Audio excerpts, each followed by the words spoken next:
Right, good evening everybody and welcome to today's meeting of Planning Committee A. I'm Councillor Johnny Crawshaw, I'm the chair of this committee. I'm joined by Becky Eads, who is the Head of Planning and Development Services. I've got Jane Meller, who's the Democracy Officer, and Sandra Brannigan, who is the Solicitor for today. At various points during this evening's meeting, other members, officers will be coming to the table for the different items, so I'll be introducing those individually as we reach those items, and then down each side of the tables are the members of the Planning Committee. Just a bit of housekeeping first. We're not expecting a fire alarm, so if the fire alarm does go off, we will adjourn the meeting and we'll all leave by the nearest available exit. If you have mobile phones with you, please make sure they're either switched off or on silent. Behind me, to my left, your right, at the toilets, any members of the public who wish to use the toilets can do during the meeting, but members are reminded that if you leave during an item, you can't then return for that item. And just to reassure anybody who's watching, there are various members who will be using laptops and possibly phones during the meeting. This is as we're moving to digital, people moving away from papers. You will see that more and more frequently. It's not that they're surfing the internet or checking out Facebook or whatever it might be. So just to give some reassurance on that. In terms of how this meeting will run today, just for the benefit of anybody who hasn't been to a planning committee meeting, I'm just going to very briefly summarise how we do this. So first of all, this is a business meeting of the council that is held in public. It is not a public meeting. So as such, there are very strict points at which members of the public can address the committee, but outside of those, I'd ask anybody in the room to refrain from trying to contact or communicate with members of the committee. On each individual application, we go through the same format. So we first of all invite the officers to give us a summary of the plans and provide any updates. The committee members could then ask questions of clarification around those plans. We then have a section for public speakers who may wish to speak in support, in objection, or make comments on the plans. And members are then invited to ask questions of those members of the public. We could then move to a section where we can ask any points of clarification with the officers in relation to anything that may have come up. And then we move into debate, which is where members of the committee can discuss any points that they want to think about, where they think the weight should lie within the application. And then we test the officer recommendation. So each application comes with a recommendation from officers, and the protocol is that we first test that recommendation, and if that isn't supported, we then discuss how we might deal with the application. So with that said, I can then move us on to the business of the meeting. First of all, I want to just give the apologies that we've received. So we do have a number of apologies this evening. Councillor Eyre has sent apologies and is being substituted by Councillor Fenton. Councillor Kelly has sent apologies to be substituted by Councillor Burton. Councillor Merritt is being substituted by Councillor Wilson, and Councillor Wardby has also sent apologies. On to the main agenda then. Item 1 is declarations of interest. So if I could invite any members, if there's anything that they need to declare in relation to anything on the agenda today. Not seeing anything from any of the members. I do have to not declare an interest, but just for transparency, I've said this a number of times in scrutiny meetings, and so I just want to be clear. The York Disability Rights Forum, who have objected to the first item, my mum is a member of the steering group of that organisation through her connection in the York Human Rights City Network. To my knowledge, she's not been part of any of the objection. I certainly haven't discussed anything to do with this application with her. So as such, don't see there being any conflict or any predetermination, but I just want to be absolutely crystal clear about that link, because I have made that link public in the past as well. So agenda item 2 is the general remit public participation of the committee, but we don't have anybody registered for that. So we can go straight to item 3, which is the minutes of the last meeting of the committee, which was held on the 5th of October. Any comments on the minutes, or are we happy to see Councillor Stewart? Sorry, it's incredibly minor. I meant to catch the democracy officer on the way in. My name's spelled wrong. We'll certainly make sure that gets updated. Any further changes, or are we all happy to agree those minutes? So with that minor amendment, I'm seeing lots of nodding, so that's fine. We shall agree those, and I will sign those in a moment. So I can then move us on to the main business of the meeting this evening, which is agenda item 4, and the first item, agenda item 4A. I'm just looking to get to the full title of it, which is the station Port Cochere, I think is the terminology that we're using for it. Becky, if I could invite you to introduce the item, talk us through the plans, and then we'll have some updates. And I should just introduce 2 officers who are going to be speaking on that as well, which is Lindsay Jenkins as the Development Management Officer and Ed Friedman as the Conservation Officer. Thank you, Chair. So I'll quickly run through these plans for you. So this is the location. You can see the site location plan there. I realised there, but you can just make it out there as the red line. That's the eastern elevation as existing. Again, close up plans. I'll just quickly run through those because most of you will know what that looks like. You will have been through it plenty of times. Again, for reference. So that's the existing floor plan. You can see there, and the proposed floor plan. You can see the retail units to be introduced here. Again, proposed floor plans there. Those are the existing elevations that you could probably better to see from the photos, and the proposed elevations where you can see the glazing to be introduced, and the proposed sections for the internal sections of the portico. Sorry, that was me not reading it right. And again, some 3D visualizations. As is always the case, they're 3D visualizations. Please rely on the scale plans for your decisions. But again, visualizations to help members in terms of what it could look like on the inside. And again, cross sections through there. Flick back. I think that's probably the best one to leave it on. I'm going to pass you to Lindsay to do the update. Thank you, Becky. By way of update, we've just got 4 additional letters of representation. We've got generally 3 letters of objection from the Victorian Society, the Conservation Area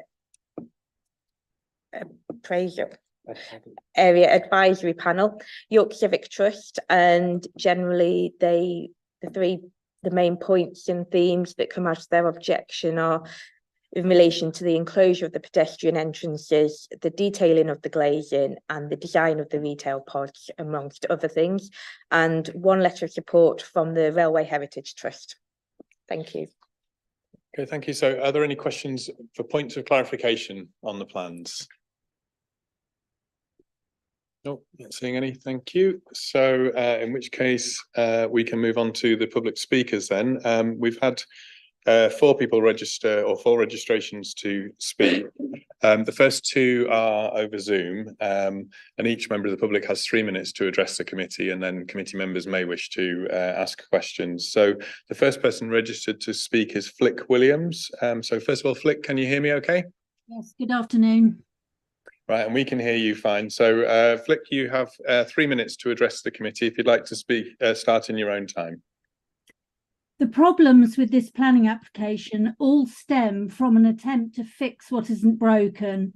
Removing vehicle traffic, the purpose for which this space was originally intended, may be a done deal because disabled objectors weren't listened to then, but it must be recognised that this adds significant additional walking distance from both bus stops and relocated taxi rank. Disappointing then that the plan includes no additional seating other than that contained within the 2 commercial units, requiring people to make a purchase if they need to sit down. The 2 commercial units are problematic in that they interfere with the desire lines to the main entrance doors to the station concourse on the west side, if you are entering through by foot on through the north or south entrances. Desire lines would indicate traversing the diagonal, which the commercial units prevent. There are plenty of other opportunities to eat and drink within the station complex. If we look at Newcastle, for an example, we see that has been a failure, as I understand the commercial units now lie unlet, and this might reasonably be assumed to be the fate of any such units built here. I believe the additional brass tactile blisters as a means of wayfinding are unnecessary. They are indicated for use where health and safety is a priority to warn blind people of crossings or hazards, but have limited use for wayfinding, especially where they do not continue on into the station and cause discomfort underfoot for other disabled users. A much bigger problem for blind and visually impaired people is the glazing of the smaller arches, currently the pedestrian routes, without entrance doorways. Those are on the desire lines for those who will shoreline using the building line from bus stops and taxi rank, only to find they are required to divert still further to the entrance doors in the current vehicle arches. Furthermore, the proposed doors are below the minimum recommended clear opening width within government guidance, inclusive mobility.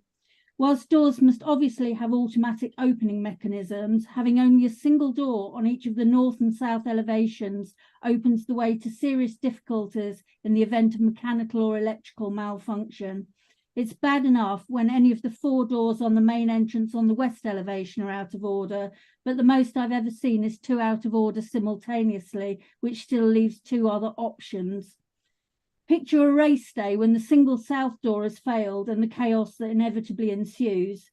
The application can support, and I quote, directing travellers to the eastern front as the principal entrance, close quote, all it likes. But that takes no account of human nature, which will always seek the most direct route. There is zero data to support numerous assertions made in the application. I urge you to accept the planning officer's recommendation to reject this application, and I'm happy to answer any questions. Thank you. Thank you very much. That was absolutely bang on 3 minutes, which is a good start for other people to aspire to when they're addressing the committee. Are there any questions from members? I'm not seeing any hands raised. I just wanted to ask you if you could just clarify. You said that the openings on the I think it's the 2 north and south entrances that you said were below a minimum width requirement, and I wondered if you could just clarify what that requirement is and what the opening, what the discrepancy is and who that is set by. Okay, well, basically, this is taken from government guidance, inclusive mobility, and you'll find the section 11.2. entrances and doors to stations. So that's actually page 93 of inclusive mobility, which you can easily find online. But basically it has a minimum width for both leaves of doors. And so what we have here is below the recommended minimum. Okay, thank you. Thank you for that clarification. I'm not seeing any further hands, so thank you very much for your time this evening, and obviously you can continue to watch the discussion on the webcast. So the next speaker that I have, which is also joining via Zoom, is Anne Norton. So Anne, are you able to hear us? Yes, can you hear me? Yeah, we can hear you fine, and Lovely. you're speaking on behalf of the Disability Rights Forum. So Yes. again, you have 3 minutes to Okay. address the committee. If it looks like you're running on, I'll give you a heads up when you've got about 30 seconds left, unless I think you'd sound like you're winding up. So Okay. if you'd like to just speak in your own time. Okay. So I'm speaking on behalf of York Disability Rights Forum. The Design, Access and Heritage Statements has 1 sentence on accessibility on page 25 and only talks about supposed benefits. There is no assessment of potential harms caused by this scheme and the necessary mitigations to avoid them. The proposal to remove vehicles from inside the portico and to relocate them is a fait accompli. This change will more than double the distance to the taxi rank. Thus, mitigation needs to be in place to allow disabled people to continue to safely access the station. Inclusive Mobility 3.4 states the recommended walking distance without rest for people using a stick should be 50 metres. This means seating needs to be provided as an access accommodation. The only seating proposed that is not part of the cafe pod is the seating currently in place. No new seating is proposed. In fact, the seating provided will reduce from 9 to 6 and will no longer sit on the main exit route. There should be benches placed along all parts of the new main walkway at 50-metre intervals, following guidelines in Inclusive Mobility 11.5. As there is currently void space behind the proposed cafe pods, it is worth considering additional seating options there. The proposed doors to the north and south are actually narrower than the current pedestrian exits. Inclusive Mobility 11.2 entrances and doors states that if possible, entrances to stations should not have doors. As the portico does not currently have any doors, it seems best practice would be to leave it this way. This would make use of the maximum width available and avoid issues of congestion. As proposed, the north and south doors at 1500 millimeters are much narrower than the paths either side and will not allow two wheelchair users to pass each other. The intent seems to be that pedestrians will leave mainly by the east exit, but there is no guarantee of this. As the new taxi rank will be to the south, there will be large numbers of pedestrians heading in that direction. Providing the bare minimum required by inclusive mobility in a space nearly 6 meters wide seems both churlish and short-sighted. The use of glass for both the doors and surrounding wall panels is a hazard for visually impaired people. Inclusive Mobility 11.2 stipulates the need to provide permanent markings on the glass and the door edges to make them apparent. I'm pleased to see the unsuitability of the taxi office as an information point has been realised and that submission withdrawn. However, this proposal still has multiple accessibility failings. The impact and judgment assessment on page 28 does not mention disability at all. There is no equality impact assessment provided, and there is still a requirement to demonstrate that public sector equality duty has been fulfilled, which it demonstrably has not been. These proposals should be rejected as they do not align with the government standards in inclusive mobility. Thank you. Thank you very much, and that was within your 3 minutes, so even better than Ms. Williams. Again, if there's any questions that anybody has, I'm not seeing any hands raised, and I think you actually elaborated on the point that was raised by the earlier speaker, so I don't have any questions either. So thank you very much for your time this evening, and again, you can continue watching on the webcast. Thank you. So the next public speaker I have, who is in the room, I believe, is Tim Headley-Jones, who's speaking on behalf of the Railway Heritage Trust. So if you'd like to come to the table, there's a little button, which I think you've been shown where it is on the centre of your microphone there. If you just push that, a red light should come on. Yeah, so your mic's live. You have 3 minutes to address the committee. And again, I'll give you a shout if it looks like you're running over. Thank you. My name is Tim Headley-Jones, and I'm the Executive Director of the Railway Heritage Trust, a not-for-profit company established in 1985 to support the restoration of Great Britain's railway heritage. Since then, we have given grants numbering 30, worth around £968,000 for the restoration of York Station and its environs. We also provide advice and guidance on matters of railway heritage to Network Rail, train operating companies and other third parties. I wish to make 3 points in support of this application. First, a key part of keeping our railway heritage sustainable is that the use of spaces needs to adapt and evolve to reflect the changing needs of the railway. The conversion of external space into internal space through sensitive enhancements is a widely accepted approach to developing our railway heritage, and can be seen most clearly close to York at Sheffield in the now enclosed Port Cochere, and also at Newcastle upon Tyne, both listed, the latter grade 1. Secondly, if the application is successful and the works proceed, the Railway Heritage Trust will give a grant to support LNER in its work to restore the stonework and remove the unsightly canopy at the front of the station. This grant can be up to 40% of capital costs within our scope. And thirdly, and finally, the primary significance of York Station lies in the fact that it still fulfills the function for which it was built. We need to continue to support that by providing facilities for the numbers that use the station and their needs. That means warm space where people can orientate themselves to their needs as a rail passenger or as a visitor to the city. The majority of York Station's concourse space is effectively passageways and thoroughfares. There is limited space for people to stand in more space. Yes, the Port Cochere is a transitional space, as is made clear in a number of the documents on the application, but it does not need to be open to the elements. This is why I support this application. Thank you for listening. Okay, thank you very much. And are there any questions from members? I just have one question, which this may be unfair. So if you don't know the answer, that's absolutely fine.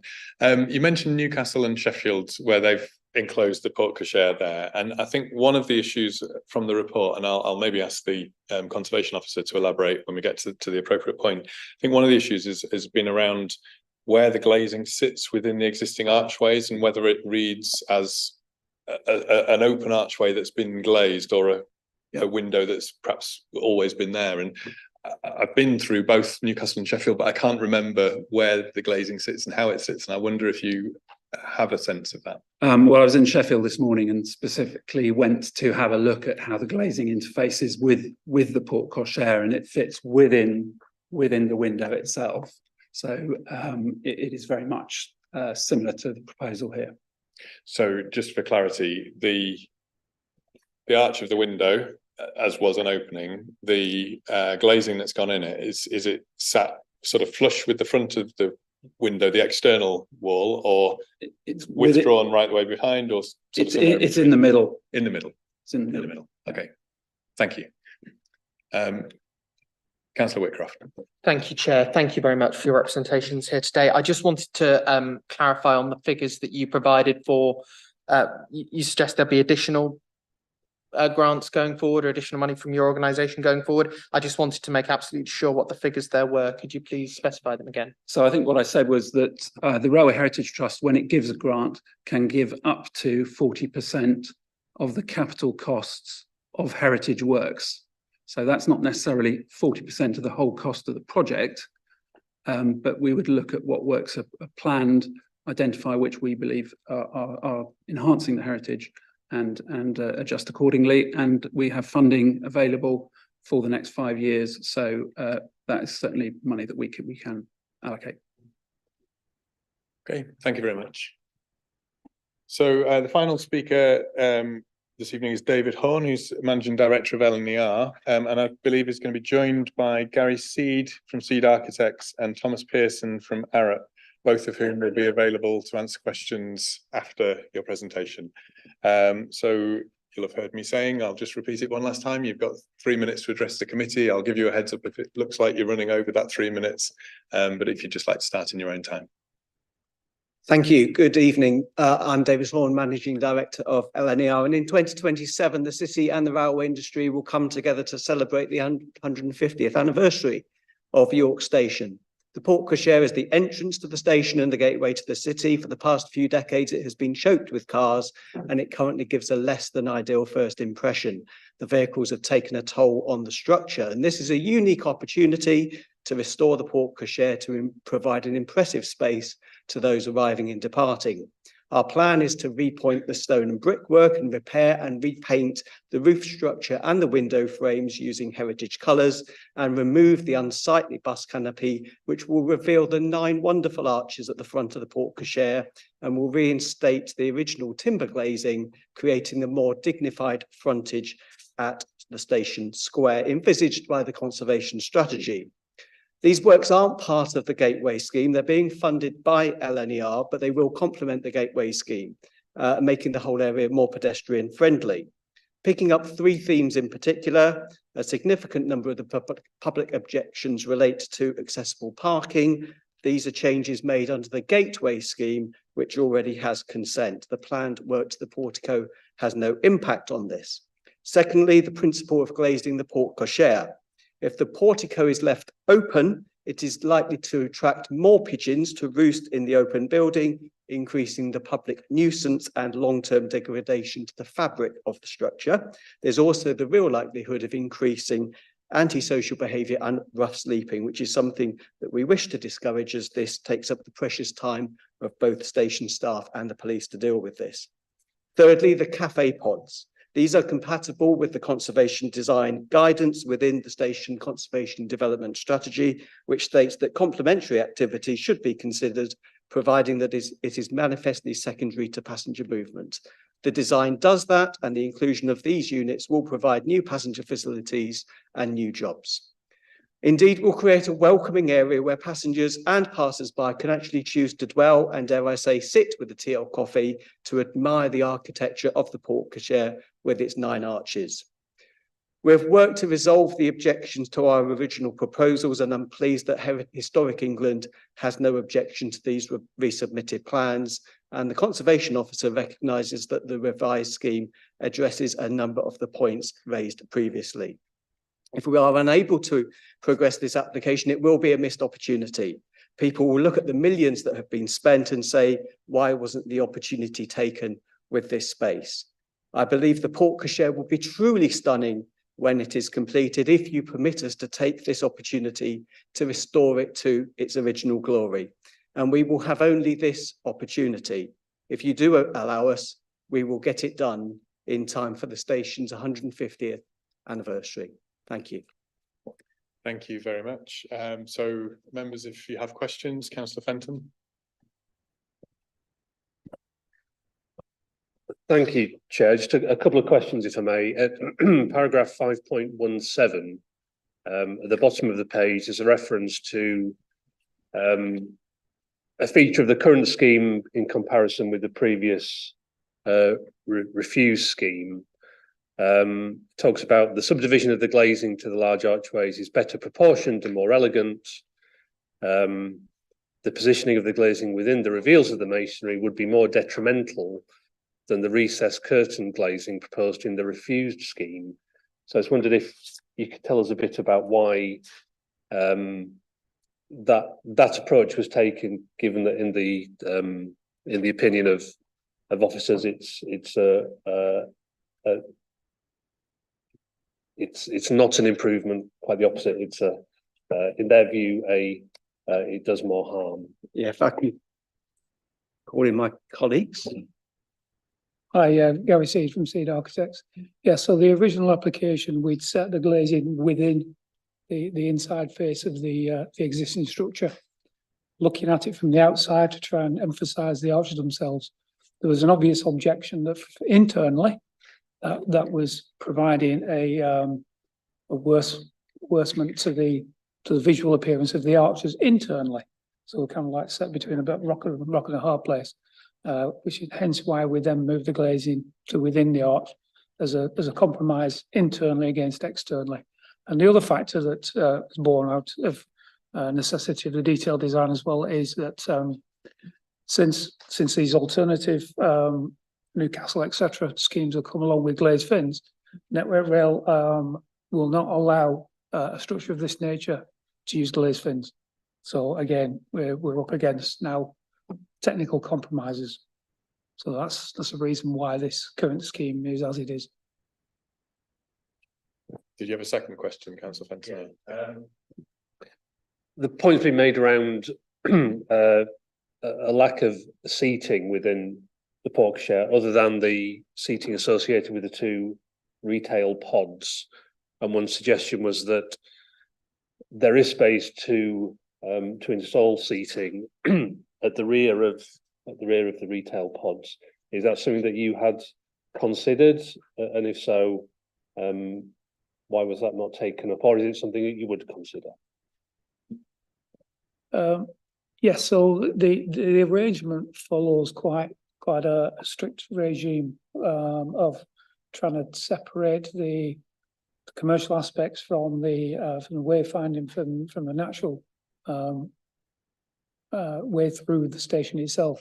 Those areas certainly could be given over seating. It's not something that we did consider, or seating could be placed in the remainder of the area. But certainly something that can be quite easily addressed. Okay, next I had Councillor Stewart and then Councillor Nelson. Thank you. Yeah, I would have asked about the seating as well, because I think that more seating would be beneficial. It was just David, on the point about you said it was a unique opportunity.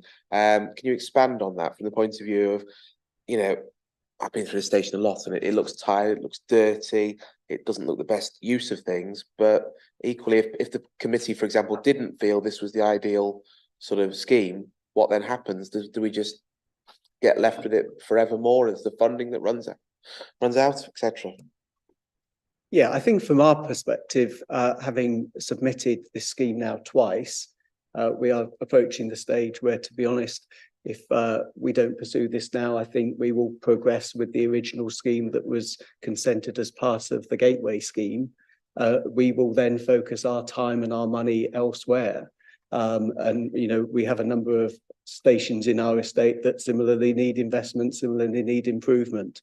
And, you know, we would just simply have to take a decision about moving on and recognising that actually that money and that effort will be necessary elsewhere. So that's our position. I mean, our vision for York, and I was picking this up with both the leader and deputy leader in a meeting a couple of weeks ago, we recognise that there is more to do at York Station. It would be great to continue the work within the core of the station. We recognise that there's more to do in terms of accessibility as well as appearance.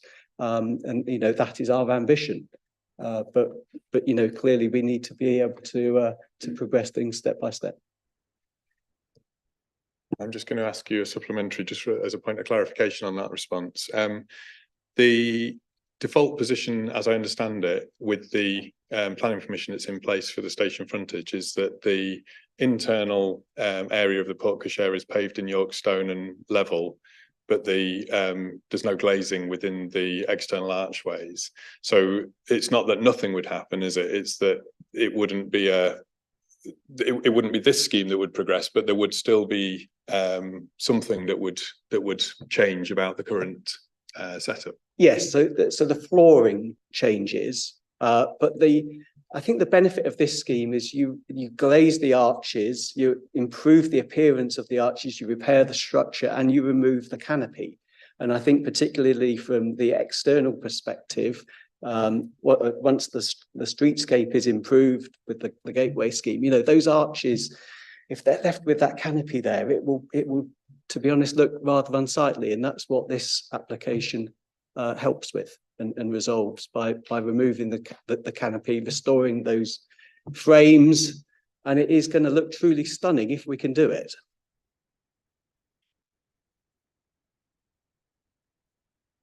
Okay, thank you. Councillor Nelson, I had you next, and then I've just seen Councillor Fisher. Thank you. Thank you for bringing the scheme forward. My questions are around the pods themselves, and actually I think that my questions are bigger questions after the things that you've just said, actually. So from my understanding is the original application that was rejected, you know, had a lot of similar things around movement of people through the space being cluttered. And yet, when I look at this, the square footage of the pods in this scheme are bigger than the ones before. And also you've chosen to keep 2 pods. Whereas obviously, you know, you must have considered whether you could put 1 in instead of 2. I would imagine that everybody would be really supportive of, you know, removing the canopy, fixing the building, restoring all of the features, all the wonderful things you just said. But the balance of that on this scheme is the choice to put 2 actually larger retail units in than there were before.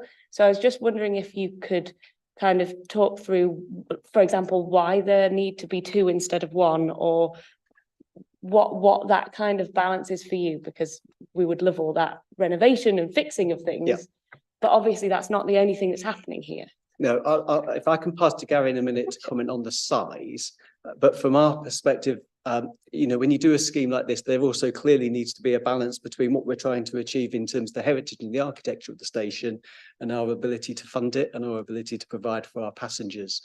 And just picking up one of the earlier comments, the retail pods at Newcastle are now fully let, and they have been for some time and serving customers in a positive way. So, you know, we don't have much money like many organisations, and part of this scheme is so that we can generate some additional income through the retail pod so that we can fund the broader improvements to the station and the portico. But Gary, do you want to pick up the comment on the size? Yeah, certainly. I mean, the previous scheme, the retail pods were more square in form, and going from a square to a rectangular shape has meant that they have increased in size slightly because of the minimum depth. The reason for the change in that was to draw them back. And as you can see, you've got a clear line of sight through those existing pedestrian arches all the way across the front. So it was a process of going through with Tom in terms of the heritage lines, the visual lines through the station building, which changed the shape of the pods, which meant that this did increase slightly in floor area. But that's the only reason. Thank you. So just to clarify, you would that your position would be that there has to be 2 retail pods and it wouldn't be viable with one. Yeah, that is our position. You know, we're a public body. We need to justify the money that we spend. And at the moment, we're able to make the case on the basis of the 2 pods. Okay, Councillor Fisher was next. Thank you, Chair. Looking at the external bus shelter, the bus canopy, I fully appreciate the reasons you want to remove it. It is unsightly and it does mask the architectural features at the front of the building. The only problem is it is one of the main bus routes. Almost all the main bus routes go through there. And obviously, if that is removed, that could leave people without anywhere to shelter. Now, I know alternative bus provision has been provided elsewhere, but I'm not sure what the timescale is for that to be provided. Would you be happy to delay the removal of that canopy until such time as an alternative covered bus shelter is provided so that people have somewhere to stand, not exposed to the elements? I mean, they could stand within Port Cochere, I guess. I would question about that because buses very often don't stop if they don't see somebody waiting. I think the I've been buses left behind many times. My understanding is that the works to the gateway are going to progress at the same time as the works to the portico. So in which case the removal of the canopy will happen at the same time as the relocation of the bus area in any case. So the 2 would be completely disconnected at that point. Okay, next I had was Councillor Burton. Yeah, thanks. We've heard a bit about accessibility today, specifically bits around the openings, around the doors. I just wanted to get your view on your approach to accessibility and how you manage that through design, really. Yes, of course. So the Department for Transport Code of Practice for station buildings states that openings on access routes should be a minimum of 1.5 metres, which is where we've ended up on the north and south entrances, 1.5 metres. We took a view that overall the exits, the final exits, need to be wider than you've currently got between the inner concourse and the portico. So that helps with flow of passengers. The previous scheme, we did have wider entrances on the north and south.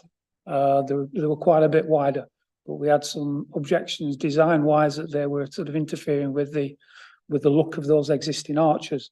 There was also a refocus, part of what we did to realign and focus more attention on coming out of the main elevation towards the new crossing and straight into York. So there was a refocus, but all of the entrances do meet the minimum DFT Code of Practice standards.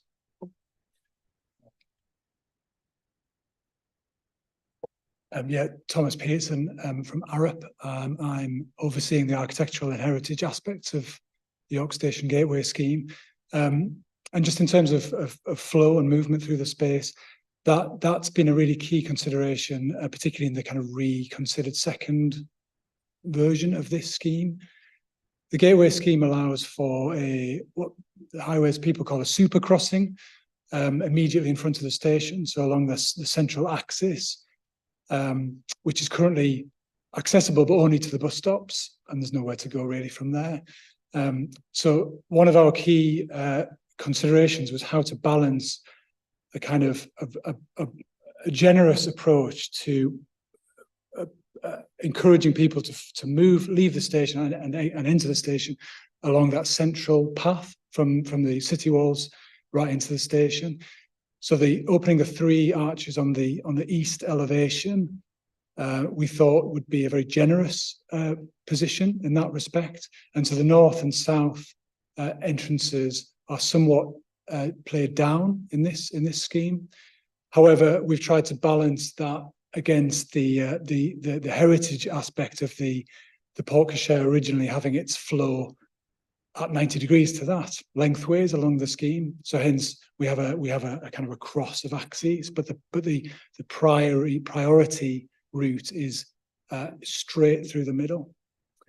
And interestingly, we have found some drawings from the 1870s which suggest, as do observations on site in terms of the materials, that those three central archways were also originally open. I'm just going to ask a follow-up question, but then I've just seen Councillor Steels-Walshaw as well. Just in response to those answers and something that the public speaker said earlier as well. So we've got the minimum opening amount according to the DFT, although I think that the speaker was suggesting that it wasn't meeting some other guidance. Looking at the archway, there is scope to have a wider door, it would appear. Is there a design reason why it couldn't be a wider opening than the 1500? Yeah, there was. So as I said, the previous scheme, we did have a wider opening, so the whole of the width of the arch was used for the automatic doors. But there was a change in thought process, because it was masking the actual original archway in terms of your view of it internally and externally. So they were pulled in, as you can see on the images, into a sort of a freestanding door arch. And by doing that, we obviously had to shrink the door sizes down. So, and as I said, we've taken that down to the point where it still meets the guidance. But it was, as Tom's explained, it was balanced out by we're introducing further openings to the main elevation to account for the change in opening widths to the east, to the north and south. Thank you. Did you want to just add something as well? Just to follow that up, yes, there's another aspect, which is that the glazing installations need to take a quite substantial blast loading, and so the loads on foundations for the door framing would be significant, and pulling them inboard of the original station foundations obviously limits the amount of impact to the historic fabric. Okay, thank you. And just a query on the flow, because you talked about the change in access, and I think one of the public speakers again was talking about the south entrance, particularly being with that being the route onto the taxi rank and the pickup and car parks and what have you. I'm looking at the map that's on page 61. I don't know, Becky, if you can just bring that up. My recollection from the previous application on the broader scheme is that there's also an access point to the taxi rank and the drop off that's sort of south of the porte cochere that comes between sort of where the little bend in the road of the taxi rank is, I think. Is that correct? There's currently a little doorway there at the moment, but I think that access opens up and is a wider access. Is that? Yeah, got it there. It's on the... Yeah. So my question is, when you're doing the signage internally within the station, will you be routing people that way? You know, if you get off a train at platform 3 and you're looking for where the taxi rank is, what's the flow that will take you to that point? Yeah. Yes, just to answer that one, there is essentially a wet weather exit to the taxi rank from platform 3. The expectation is that most passengers will leave from the south door of the portico and walk around, but there will be signage to allow for that secondary route.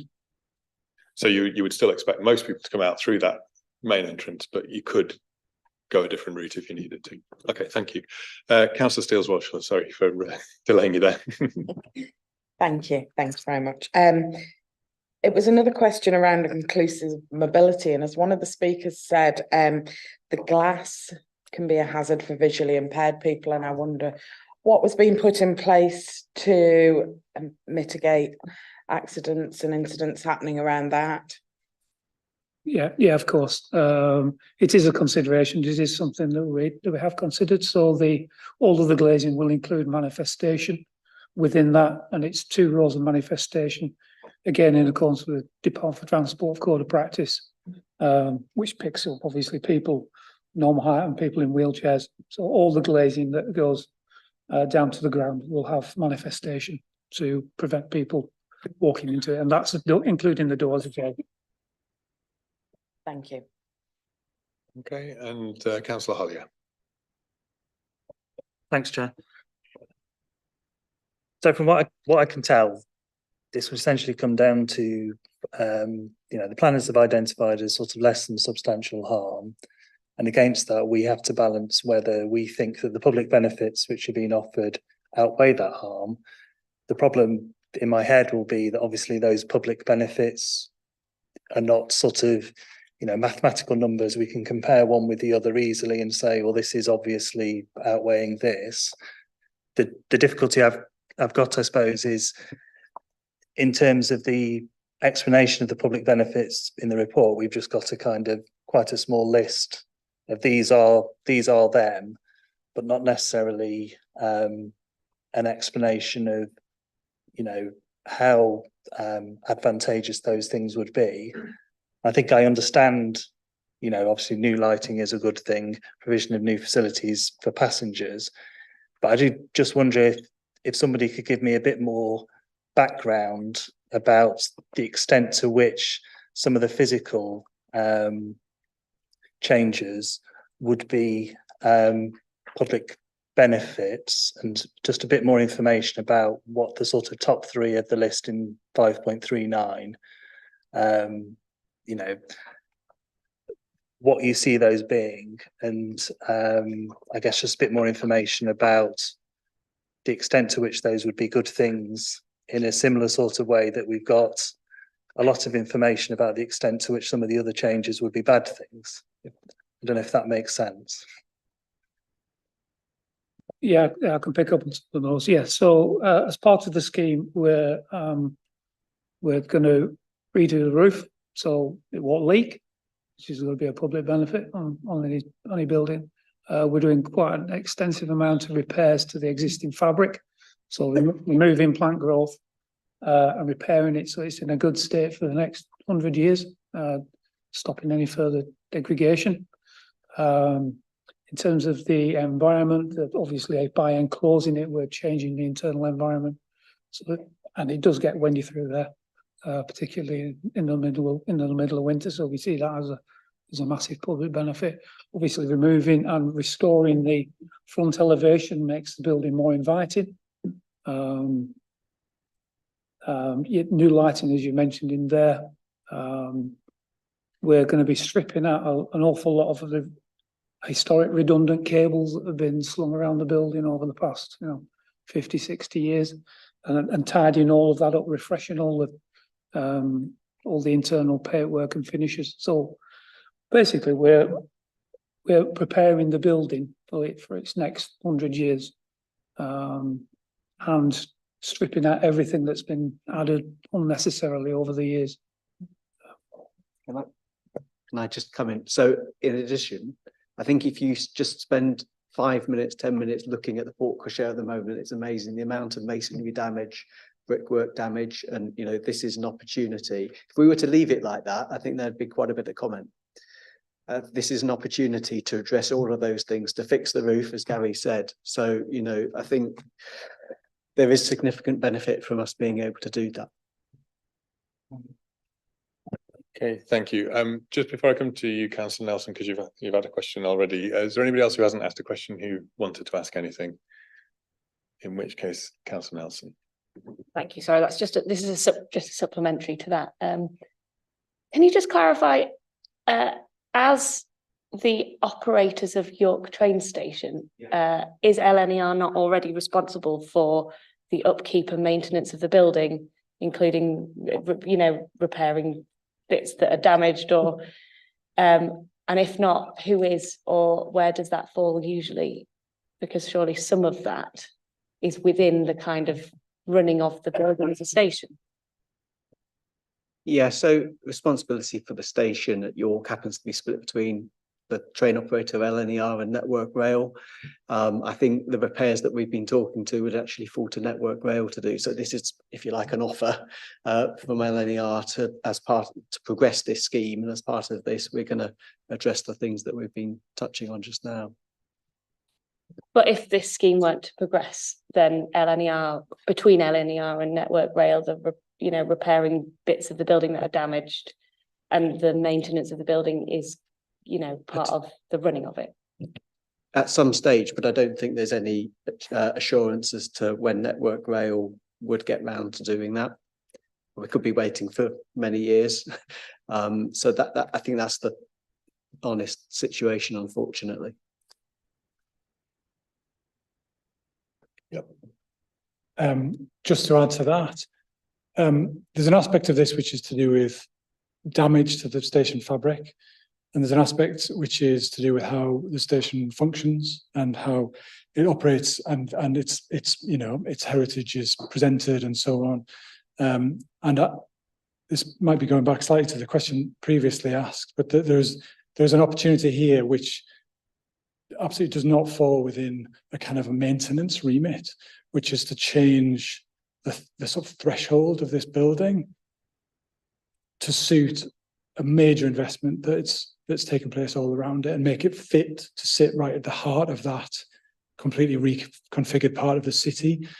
So in terms of kind of dealing with listed fabric, that's an opportunity that is very unlikely to be in LNER's remit in terms of upkeep, for example. That's a capital investment, and what you're saying, this is the chance for that.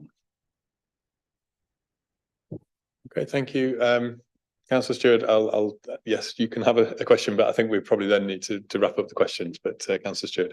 Okay, thank you, Chair. It's just what was said about the fact that it's not solely the buck stopping with LNER, and that Network Rail are obviously involved as well, but sort of silently. And it just sort of got me thinking about the whole thing that, when you have a building, you do up your own building, you improve your business and everything like that. But the fact that obviously you're doing this, then hopefully for your viewpoint, the two retail pods would make you money.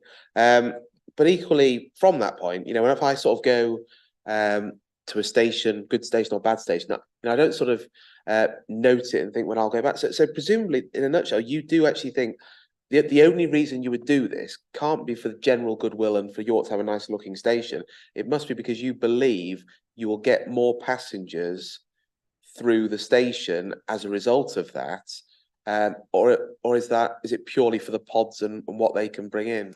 It's wider than that because we've been talking and working together with the City Council and with Network Rail for many years, of course, on the Gateway scheme. So we recognise that actually this forms part of the much bigger scheme. This is the Gateway scheme's underway. We're going to very quickly see things progress with that, and this is the opportunity, as Tom said, to progress this element as part of that overall scheme, so that when the whole thing is finished, it will really present quite a different cityscape in this part of the city, and a real attractive welcome and an attractive area, of course, to residents of the city using the station, using the bus stops, etc. Sorry, I'm just thank you for that. I'm just juggling something else at the same time. What I'm going to do, I've been advised not to do this actually, but just for this moment, I think we've reached the end of questions. So thank you very much for your questions.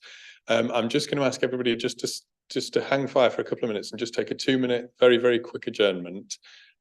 So if I can just please stress to members not to discuss anything to do with this application amongst yourselves, just for the 2 minutes while we have this very, very brief adjournment. And if we can move to that now, and we'll be back in 2 minutes. Thank you.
Right, welcome back, everybody. Thank you for bearing with me on that and for not discussing the application. We can carry on then from where we were.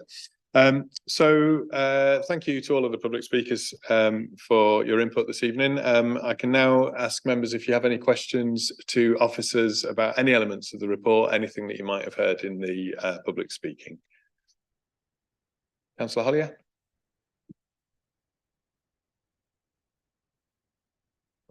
Thanks, Chair. I think the conclusion of officers was that it was less than substantial harm, but at the upper end of less than substantial harm. But in the conservation officer's report, he says significant harm. And I was just wondering whether that was because the conservation officer had a different opinion on the kind of official level of harm, or whether the significant harm mentioned was more in the, I don't know, not necessarily sort of, official planning term use of the word significant, but the sort of normal English use of the word significant. Yeah, it's not apologies. Yeah, no, it's not a disagreement.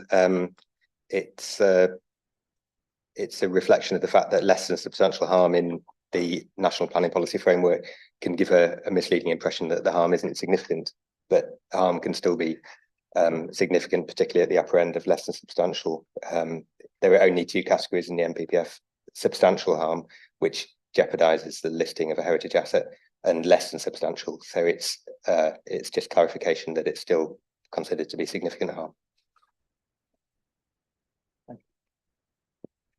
Thank you. Councillor Fisher. Thank you. I think bearing in mind this is a listed building consent, we've heard a lot of objections and arguments. I think it'd be very useful if our chief planning officer could possibly give us some guidance as to exactly what are material considerations that we're allowed to take into account, and what matters that have been raised are not material planning matters. I think it would be very useful if you could just give us a bit of guidance about what we can take into consideration on this. For a start, it's a listed building application, so Yeah. it's not a planning application. Right. So you're considering the implications for the listed building. It's Thank you. completely separate in terms of what we normally, not normally, what you normally consider as a planning application. You have to take in a whole mixture of issues, whereas this is the implications for the listed building. Right. That's what you're considering in this case. That alone. Thank you. I thought that was the case, but I just wanted in. Thank you, Councillor Fisher. I had intended to ask a very similar question before we move into debate. So thank you for raising that. And the second part, which I think it's probably relevant for me to ask now, which I don't know whether it's Becky or Sandra to answer, but there's actually two elements in terms of the listing. There's the listed building of the Port Cochere, and then there's the listed taxi office, which is a separately listed element. This application as a listed building consent, we're looking at the impact on the Port Cochere. Are we also looking at the impact on the taxi rank? And if we felt that the impact on the taxi rank was not of concern, but the impact on the Port Cochere was, or vice versa, could either of those, the level of harm still be considered enough to tip it one way or another? Or how would we balance? What would be our advice on how to balance those two different elements?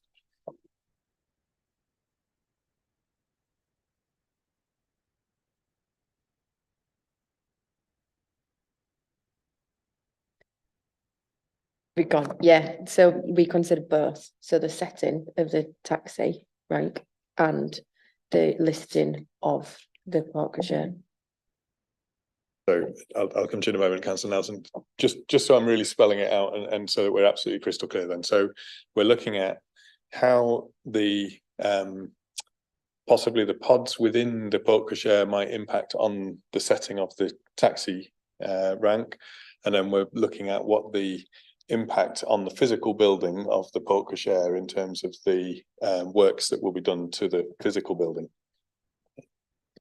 Yes. Thank you. I think Councillor Nelson, was yours a separate question, or was okay? I'll hang on. Then in which case, if Councillor Fenton, just some clicks we're kind of mixing terminology. We're talking about the taxi kiosk, not the taxi rank, which I think is a Sorry, that was me. Yeah, different kiosk. thing. But yeah, that's fine. Yeah, an important clarification. Thank you. Councillor Nelson. Thank you. In terms of the kind of consideration about glazing and non-glazing and sort of movement in relation to harm, I was just wondering if there was anything you could elaborate on in terms of the impact of birds, as in, you know, one of the points that's been made is that if the building remains unglazed, then there's a problem with pigeons nesting, which harm the fabric of the building in other ways. If the building is glazed, then, you know, in the assessments, there's harm to the building from the building being glazed and changing the space. I was just wondering if you could give us a little bit more about the kind of how you would approach, about balancing it, I suppose. Thank you. Limited advice in terms of that, the sort of conflicting imperatives that I'd make really a layman's point that it was designed to be a semi-open structure, and birds will have been free to inhabit, to fly in and out of the space for 150 years. And the sort of consequence of the birds resulting cleaning liabilities in terms of maintenance, but you know, it's a sort of maintenance issue. I don't see it as a compelling reason for enclosing the space to exclude birds at this point in the life of the building. Thank you. Councillor Hollier. I guess it's the same question to officers that I asked of the applicants in terms of the sort of conservation benefits of the sort of physical changes that are proposed. Because there's very little in the report about, you know, any sort of commentary on the scale or value of those changes, but I think it would be useful just to get a bit of commentary on how those are seen. And I just had a very small question, which I'm sure in the Victorian Society's thing, it says the end of 1,150 years of continuous pedestrian use. I assume that's 151 years. York is a very old city. But you never know with York, it could be. So yeah, I think that'd be useful. Becky, is it worth just running through the elevation drawings, which illustrate the extent of works that are proposed to the fabric of the building? So that's existing. They start to be coloured. Yeah, here we are.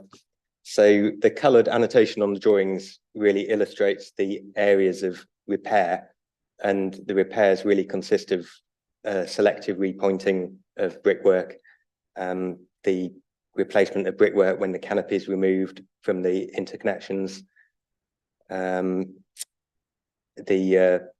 you know, some roof repairs, general fabric maintenance. My feeling is that the building's not at risk. Many of the issues are periodic, about periodic maintenance, and they're the sorts of issues that a property owner will have to address in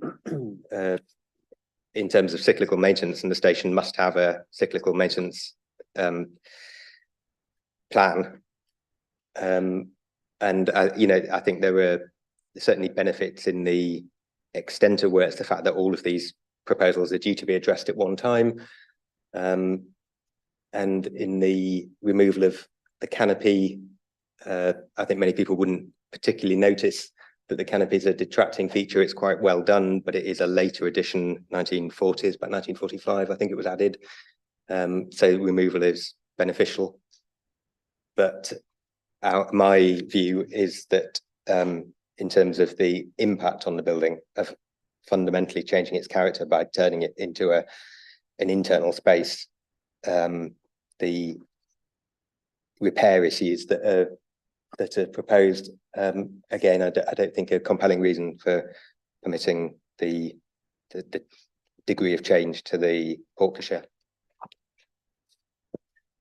Thank you. Could you just clarify, because most of the colour on the the brickwork, the changes, it seems to be red, but actually the font is too small for me to read what the red means. So I think the red is pointing, areas of repointing, but Tom, can Tom advise?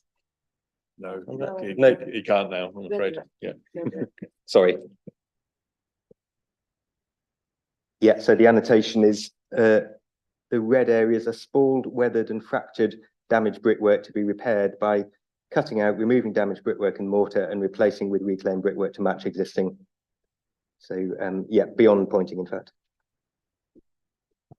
Thank you. Any further questions? Not seeing any. I just wanted to understand a couple of things, if I may, and Ed, this will be for you, I think, probably. First is I think I understand, if I'm correct, that there's the concept of how the building is read as whether it's an open space that you travel through or it's an enclosed space, not, and that potentially the positioning of the glazing within that might change how it is or isn't read. But then there's also the point about that actually this part of the building was never intended to be enclosed in any way. So I suppose my question would there be a point at which it could be acceptable to enclose if it could still be read in the way, or is it actually a fundamental, no, this changes the space so fundamentally that causes the level of harm that you consider it causes? Yeah, I think I'd refer to the conservation area management strategy from 2020 prepared by Alan Baxter Associates for Network Rail and the City Council, which refers to the semi-open nature of the porte cochere is part of its core significance, reflecting its designated function as a threshold and demands a different approach. The existing glazed screens and easterly orientation already provide a high degree of weather protection, much greater, for example, than open arcades at Newcastle and Sheffield before they were glazed. And so I think Historic England also, their comments were that there will be some harm caused to the significance of the two-star listed station, primarily as a result of glazing in all the openings. So I think there's an objection in principle on conservation grounds to enclosing the porte cochere. But having said that, I think there are more and less sensitive ways of doing it. And I understand some of the technical rationale for why we have this second iteration of the scheme where the glazing is very close to the facade of the building. It's at the gateway, at the large arches, it's 215 mil back from the brick face, which is less than a ruler. Whereas on the former scheme, it was, I haven't measured, but it was something around a metre back, looking at the drawings. And there are these issues about blast performance and avoiding fins, and perhaps those can't be overcome. I don't know whether they can be if given the brief to do so, but certainly setting it in deeper recess would have less visual impact because it would allow the depth of the arches and the sense that they were open arches to be more legible from the outside. Thank you, that's helpful. And then I'm not sure whether this is one for either of you, but just thinking about the taxi office and the setting of the taxi office, the pods that are internal, I think, are the principal thing that's impacting on the setting of the office. It's not necessarily the glazing that's around. So, and again, we have to deal with the plan that's before us, absolutely. I understand that. Could you foresee a situation in which there could be some positioning of pods within that space that wouldn't have as significant impact on the setting, or is it actually that effectively anything that goes in that space will have a harmful impact on the setting of that listed element? Yeah. Yeah. So in terms of setting of the taxi kiosk, it's I think it's 1895 purpose-built taxi kiosk, quite an unusual survival now, which is why it's listed in its own right rather than as part of the station.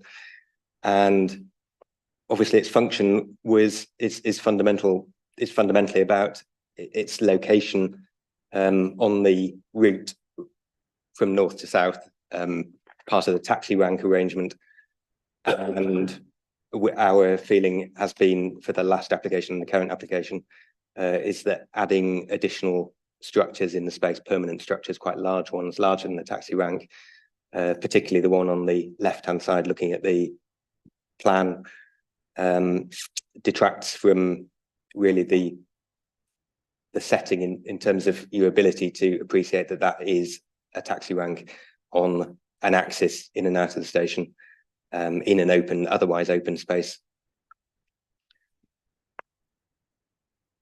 Thank you. Councillor Nelson. Just one more quick question for you guys. If this scheme doesn't go through, the repairs to the building, etc., you know, the real positives for the fabric of the building won't happen. Is that something we can take into account as a material consideration? Good question.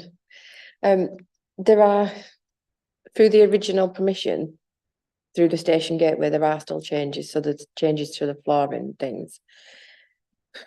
It's a difficult one. You can give probably limited weight, I'd say, in terms of, because it's not at risk, isn't this building at the moment?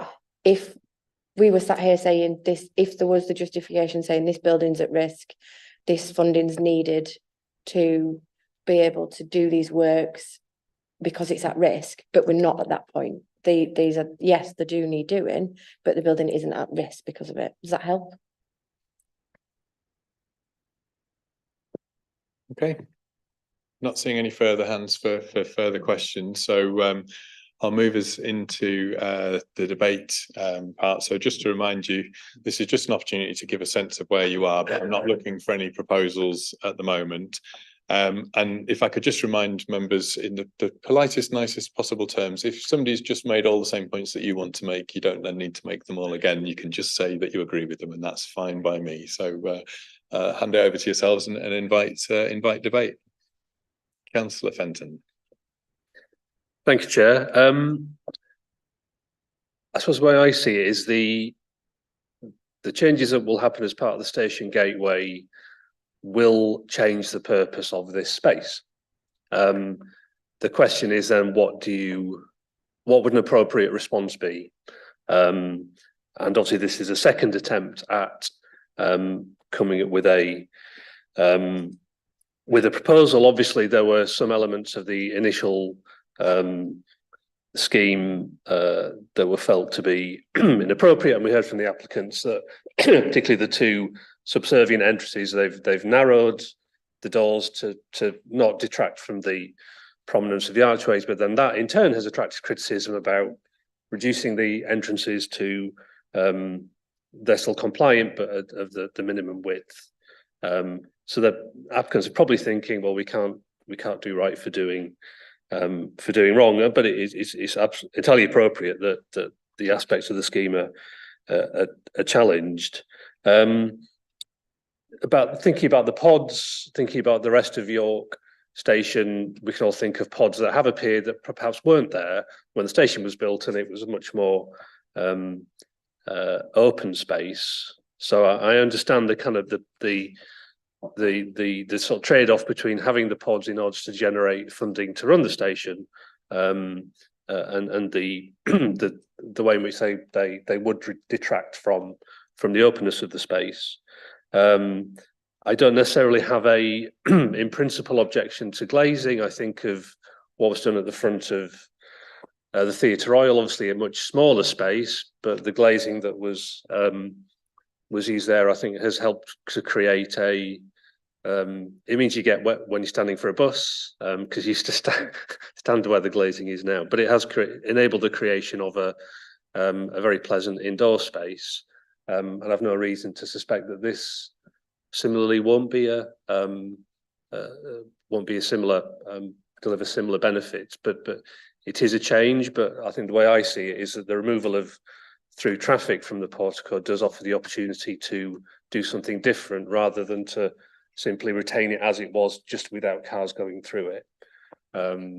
So I do see benefits in this scheme and are sort of sympathetic to what's being attempted. Thank you. Councillor Hollier. Thanks. As I think I said earlier, it does come down to a kind of subjective comparison of the harm with the benefits. And I guess those are public benefits, but probably the station is also the most public building in the city.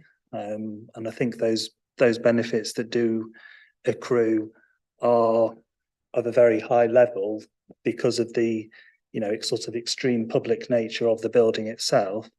And I think we do have to recognise as well that, your station is a working building and it needs to sort of, continue to be so and remain a building that will be used and necessarily changed through a very long period of time because, of the nature of the building itself. So I think similarly, I'm, sympathetic to the, the need for the building to change. I think the public benefits that have been identified, to my mind, do outweigh what has been considered by officers to be an amount of harm, although for my view, I don't see it as being particularly harmful to the building itself. Those are my thoughts. Thank you. I saw Councillor Whitcroft and then I've seen Councillor Nelson as well. Thank you very much, Chair. Just talking about the two things that sort of I want to reiterate really that have been spoken that were mentioned in the earlier questions about the seating, concern about that being commercialised to the extent there's obviously the 3D design, accepting the limits there, but it will clearly cordon off the seating, so it's very clear that you can only sit there in the event of you buying something there.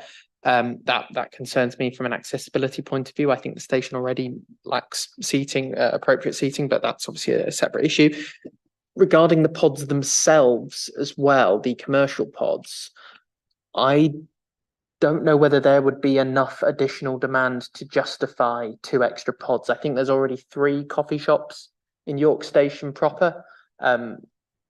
So that, yeah, and multiple areas where you can sort of buy coffee to that extent. It's not to say they would necessarily just be for coffee, but I've never really seen these sorts of areas used for anything other than that. I just don't know whether the necessary demand would be there, and I don't like the idea that there's people sort of standing around in the areas that we've just discussed, whilst there are empty seats there that could be put to better and more public use. In my opinion, that's just something I wanted to raise. Thank you. Okay, thank you. I've got Councillor Nelson next, and then I've seen Councillor Stewart and Councillor Fisher. Thank you. I have to say, in principle, I very much agree with what Councillor Fenton and Councillor Hollier are saying about this being an opportunity to do something different with the space. I think the reality is that this application seems to be trying to do the same thing with the space as it was last time. And that's part of the problem. And that seems to be why it seems to be kind of coming up against the same, particularly I'm talking about the pods here. I think the reality is that this is a real opportunity for them to them to do something with this space. But I'd like to see that something that is ambitious and accessible and that works for the people using the station. And if it's not right, then I think that I think we have to get it right. So specifically, I think Councillor Whitcroft's absolutely right. This space, this creates a hierarchy of use which says you can only use this space if you purchase something. I think there's a problem with that. I think there could be an opportunity to do something around public seating, seating for people to meet and greet their guests in this lovely space. There could be, an expansion of it as part of the public realm, but so much of the floor plan is taken up by the seating and sort of the pods and the seating associated with it, which if you are not either purchasing a coffee or even if you potentially can't afford to purchase something, you're not able to access. I think we do have to take a really serious sort of consideration, take into really serious consideration the accessibility of the area and the kind of comments that have been made by some of the speakers today.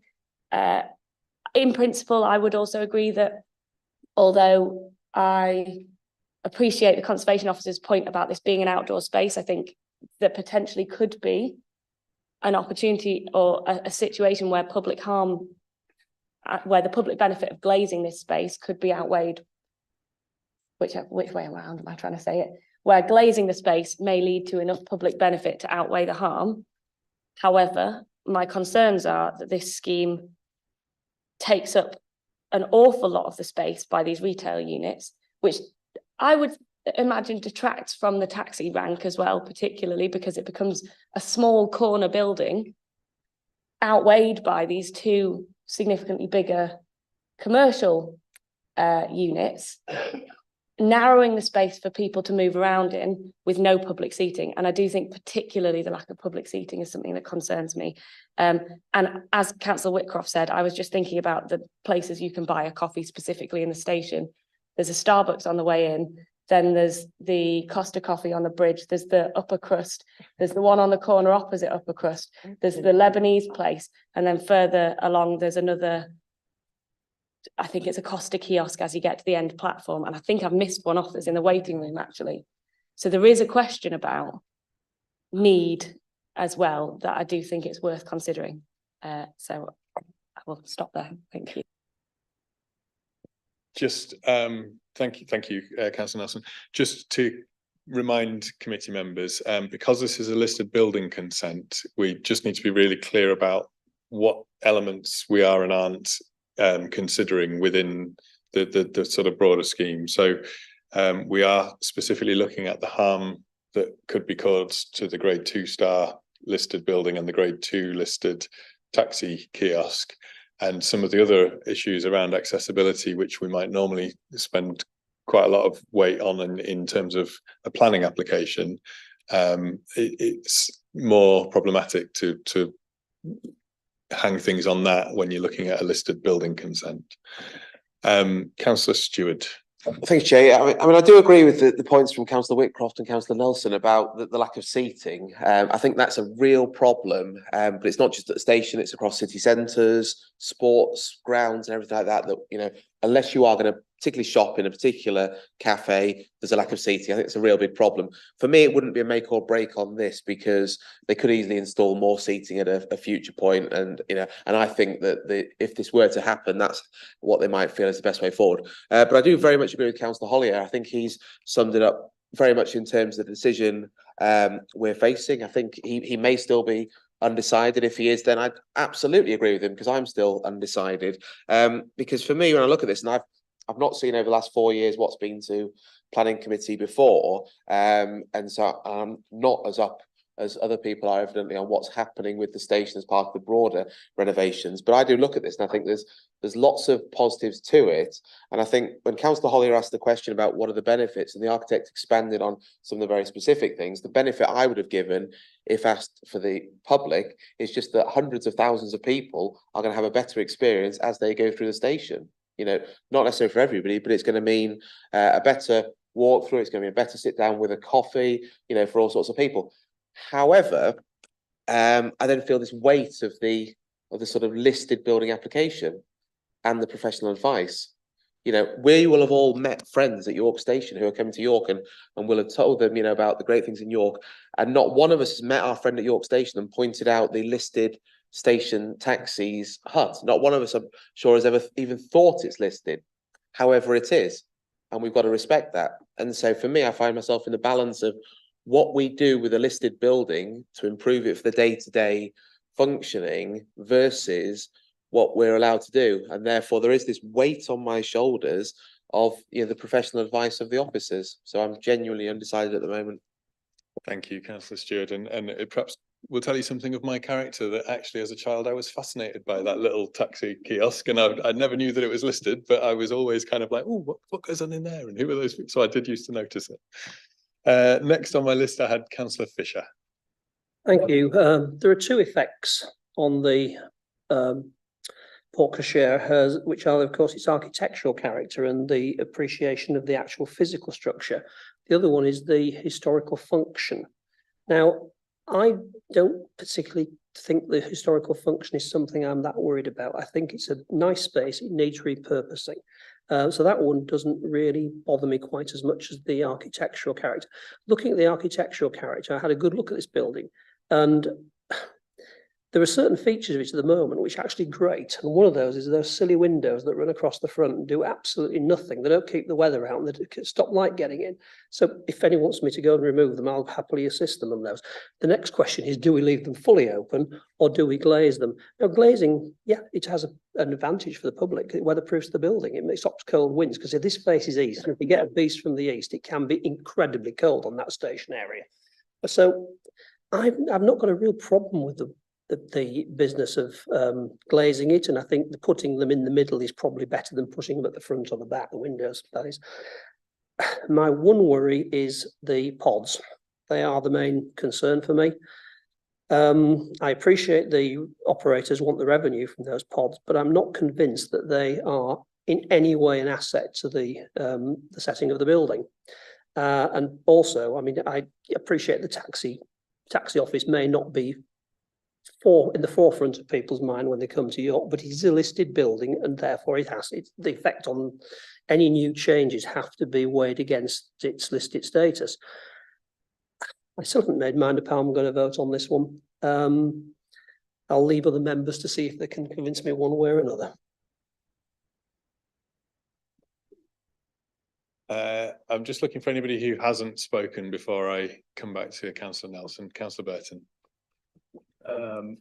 Yeah, just kind of echoing other people's thoughts. I guess on this sort of a different, I mean, from the listed building one, I think, you know, it's an important point to raise that we're sat in the last train station in terms of there's significant change to the city over time, and buildings that have had one use previously have had major changes so that they could benefit things. And, you know, in the context of York Central and the ways that station frontage changes, the entire context of where that building sits and its purpose is going to change. So I think, you know, I'm really open to the idea of glazing. I can see some of the problems. I kind of wish we were an application back, because my concern is that we're 2 applications in and not a lot's changed, and we seem to be a bit of a stalemate, and that concerns me in terms of how that's been managed with a kind of key stakeholder and how that works in the city. I guess it's a concern for me, but yeah, undecided. But I mean, I think leaving it as it currently is isn't a great solution in the longer term either. It's a concern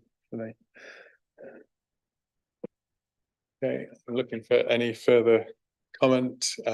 So I've got a couple of people who've spoken previously, and I will bring you each in. I think I haven't chucked in my 2 pence worth yet either, and I think before other people come back and we start responding, I'll just summarize where I am. I think my sense is that I can get the public benefit, and I can see, I absolutely take the point that's been made that this is, even if it's a tiny amount of public benefit, it's to so many people that there's that kind of cumulative impact. But actually, under the planning application for the station gateway, where the use of the space is changing anyway, and it is due to be resurfaced anyway, actually that's where the public benefit mainly comes from my perspective. Getting rid of that kind of horrible clogged space that is really quite unpleasant is the significant part of the public benefit. And I don't think that then, I think as others have said, I'm sympathetic to the glazing. I think that point that was made by the conservation officer about how the building is red, I think is really important in the glazing, and actually done well, I think it could be really fantastic. I'm not wholly convinced one way or the other whether this is done well. But I think that for me, as it's presented at the moment, there is a big significant impact on the setting of the taxi kiosk and the setting of the space by the fact that all of that internal space is not just enclosed, but it's then commercialized. And actually, if that was a big enclosed, weatherproof, all of those benefits that we've talked about space, but was actually a grand entrance into the city, or, you know, or a grand entrance into the station, that would be a wholly different prospect for me. But at the moment, what it is it's a extension of the commercial space within the railway station. And actually, over the last few years, we've seen the signal box on platform 3 become a cafe on, above W.H. Smith's. We've then seen the buildings, the spaces, the toilets and the ticket office and what have you become commercialised. It's crept out and out and out, and it's perhaps starts to feel a bit like when you're going through the airport and you have to go through all the duty free before you actually get to what you're there for, which is to get on a train.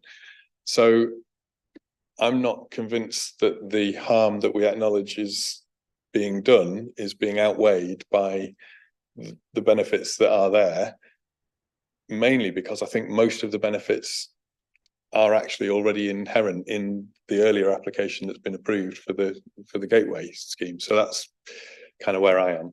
I've got a couple of people wanting to come in for second comments, and then I think we probably need to start to wrap up. So Councillor Nelson first, and then Councillor Hollier. You actually mostly beat me to it there. I think the point that I wanted to make was, when you're talking about meeting your friends outside the station and it does need improving, but that a significant amount of that will be done through the Castle Gateway. It's going to be a lovely paved open space. And then the question does come back to how much of it is then enclosed. I don't know if are we able to say, if there was one pod, I would perhaps be more sympathetic to it than two taking up the whole space. We did have negotiations with the applicant before we got to this point, but as I've said, there is commercial reasons behind it. We have tried to negotiate before we got to this point. Thank you. Councillor Hollier. Thanks. I guess one person's nice open paved space is another person's drafty, cold place that you're going to rush through. So it seems to me that to refuse it would be a bit of a missed opportunity to get, what on the face of it to me would appear to be a very sort of, bright, welcoming, warm space that people can, would become that sort of, slightly grand entrance. I mean, to push back slightly on the coffee shop, there's, being too many, that Starbucks is horrible. I don't know, nobody would want to spend any time in there if they could possibly avoid it. And the signal box, whilst being a lovely place for a coffee, is very small and cramped. I think, there is a degree of public benefit in providing a place to sit and have a coffee that isn't the darkest, dingiest, nastiest coffee shop in the world. But just remind you that we're on a webcast and we don't want Starbucks coming after us, do we? I had a Starbucks earlier today and it was lovely. So but that was at the designer outlet. So there you go. Anyway, so I think there is a high degree of public benefit to the scheme that's been put forward, particularly as we've said, the very public nature of the building, the number of people that would benefit. And that's probably just my additional thought, really, was just to push back a bit on the coffee shop issue. I would say as well, I'm slightly convinced by the idea that one pod has a harm. Sorry, the harm from one pod would be less than the harm from two, because ultimately they're basically kind of the same structure.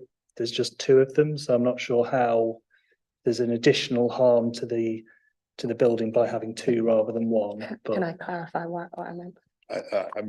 My guess would be proximity. I don't know if that's... Yeah, and also the secondary listed thing we are looking at is the listed kiosk. So one of those pods is not as close to the listed kiosk as the other pod. And we are here to consider that listed kiosk and the value of it in its listed state, just as much as we are here to consider the porte cochere in its listed state. That is fact. That's not a kind of question. We're here to consider both of those things. Okay, Councillor Fenton. I suppose just briefly, I mean, I suppose whether we like it or not, a lot of space within railway stations, and certainly within airports, is commercialised. I'm guessing there's reason for that in terms of, we heard from LNER that it's part of their sort of business model. So whether we agree with that or not, that is a fact. So I'd kind of struggle to turn something down because I don't like the commercialisation of the space. I think we need to look at the function and the impact on the listed building status. For me at least, I don't see the pods from a sort of heritage perspective as being so crass and so disruptive to undermine the other benefits that would accrue that we've discussed, and there seems to be a sort of among some members a degree of agreement that it would help provide a new purpose for the space once vehicles are removed from it. Yes, just I've got a different take on the pod issue. Okay, I think probably everybody's had their say, and it seems to me to be an absolutely classic case of where does this sit in the planning balance. And so I would just remind members that this is, as I say, it's that listed building consent. It's about to what extent do we consider there's harm to the listed building, and to what extent does the public benefit outweigh or not the amount of harm that you were attributing to the listed building. And as has been pointed out, there's two elements to the listing: a grade 2 star listed portco share, and grade 2 star obviously is quite significant, and then a grade 2 listed taxi kiosk, and it's considering all of those things that are around. So we're now looking to move into actually testing the officer recommendation. So this has been recommended for refusal by officers. So I'm looking for anybody who wishes to propose that, and then a seconder. Okay, thank you, Councillor. So that's proposed by Councillor Burton, seconded by Councillor Nelson. I don't know if you need to summarise. It is just what it is, isn't it? So it's been proposed and seconded that the officer recommendation to refuse is upheld. So if I can see by show of hands, all of those in favour of that proposal, please.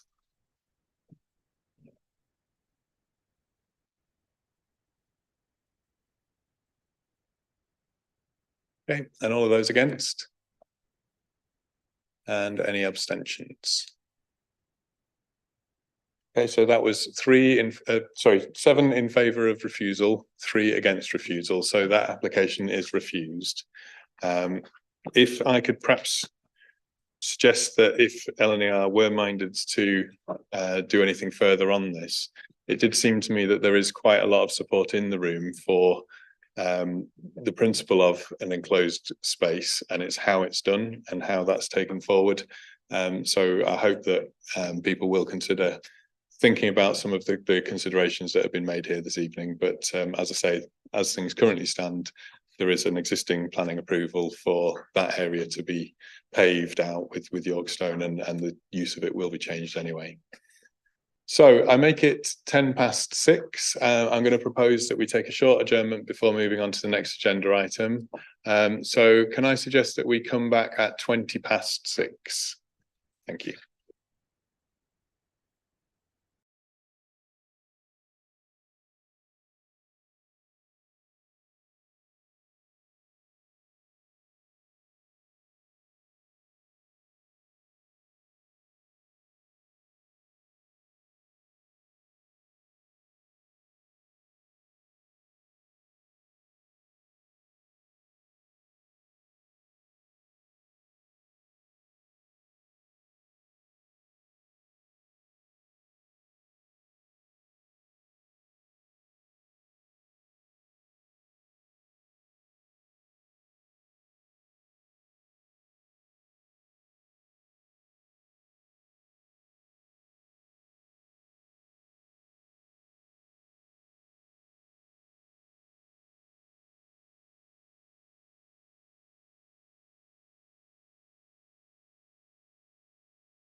Okay, welcome back everybody to this evening's meeting of Planning Committee A.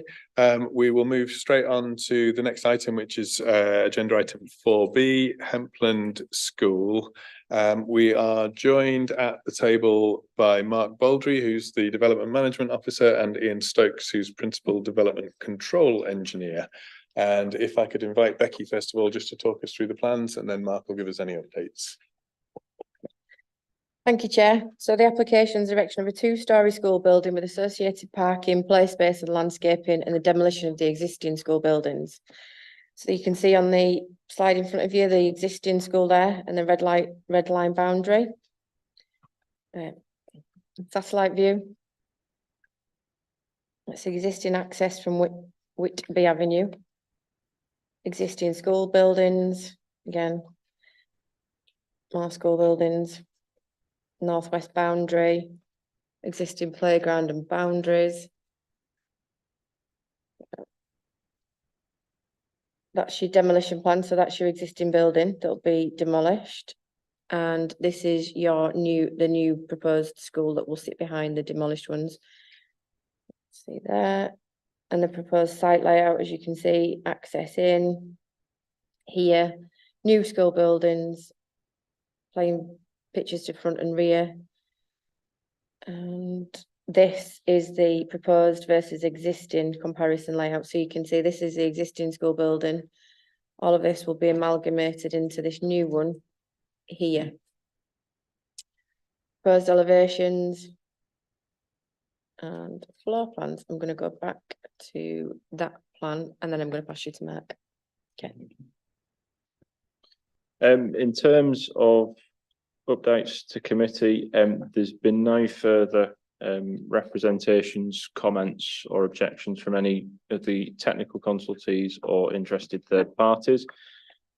Just by way of an update and a clarification to the published report, in paragraph 5.62, where it originally as published references the removal of 30 individual trees, which are a mix of category B and C trees. Just to clarify, the arboricultural impact assessment has been revisited, and a clarification in terms of the total number of individual trees to be removed, group trees to be removed, and their respective classifications and categories in terms of their quality is provided. Following a query in respect of the absence of a condition on the recommendation which would secure a travel plan, we've clarified the position with colleagues in highways. Essentially, our view is that there's no need to secure a further or additional travel plan via condition, because the proposed development wouldn't increase the size or capacity of the school. On-site parking would be increased. There's sufficient cycle parking, and the school already has an accredited travel plan in place, which I believe has recently been re-accredited. So that covers that, and that's it for additional information. Okay, thank you. So are there any questions on any points of clarification within the plans? Councillor Nelson? Sorry, could you just clarify what you meant about the arboricultural impact assessment in terms of, has that changed the number of trees that are being proposed as being removed, or has it commented on the impact or changed the way that it comments on the impact? Corrected essentially a typographical error in the report. So in terms of what the applicant was proposing, nothing has changed in that respect. Would you be able to highlight where that group of 30 trees, or where those trees are on the plans? Because maybe not on those plans. Not on those plans. We have hard copies of the arboricultural impact assessment, which shows trees to be removed, but by their nature, they're very fine red lines showing them. So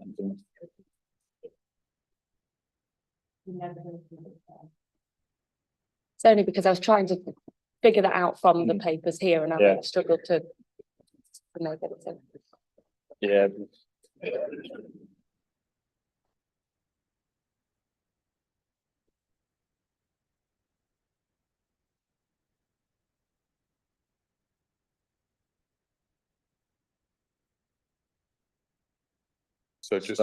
So on this, the trees that are earmarked for removal are the ones which are hatched with the red dashed line around their outer edge.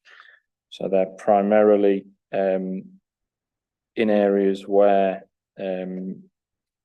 construction will take place, and primarily, with the exception of some of the category U trees, there to facilitate the development and assist with the wider management of the trees that are retained on the site.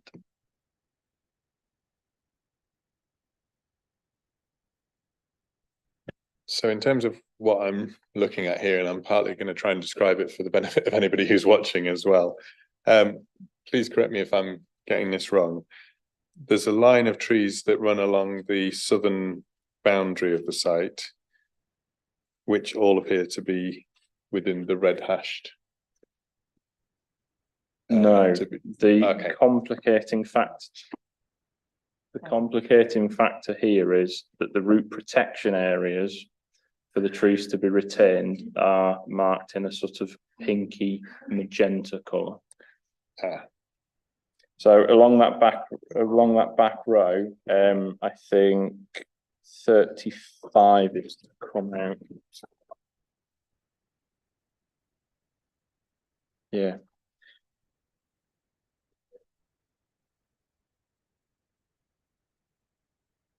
Okay, so the vast majority of the trees along that southern boundary are retained. Along the boundary edge of the mugger, the trees along there look to be mainly retained, with the exception of the ones that are towards the northern end of that line. Yes, they have to be removed to facilitate access to the new construction access to the new building. And then the remainder of the trees to be removed appear to be sort of dotted around the site from that point. I'm just looking for like big, large areas of trees to be removed rather than individual sort of trees that are dotted across the site.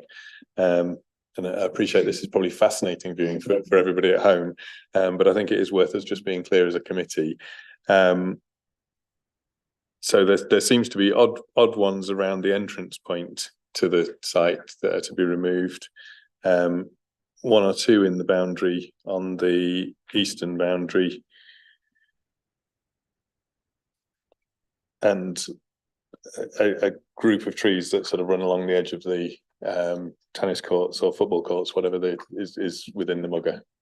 So is that broadly speaking, that's where they all are? Yeah. Okay, I hope that that's clear enough for members as the decision makers, and apologies for the vast numbers of viewing public who probably found that absolutely gripping. Thank you. So again, just to check if there's any further questions for officers around the specifics of the plan itself. No. Okay. So in which case we can move to the public speakers, and I would just like to apologise to all the public speakers that you've had to sit through a couple of hours of a previous application. But if I could invite Councillor Eyre as the first of the public speakers to come to the table.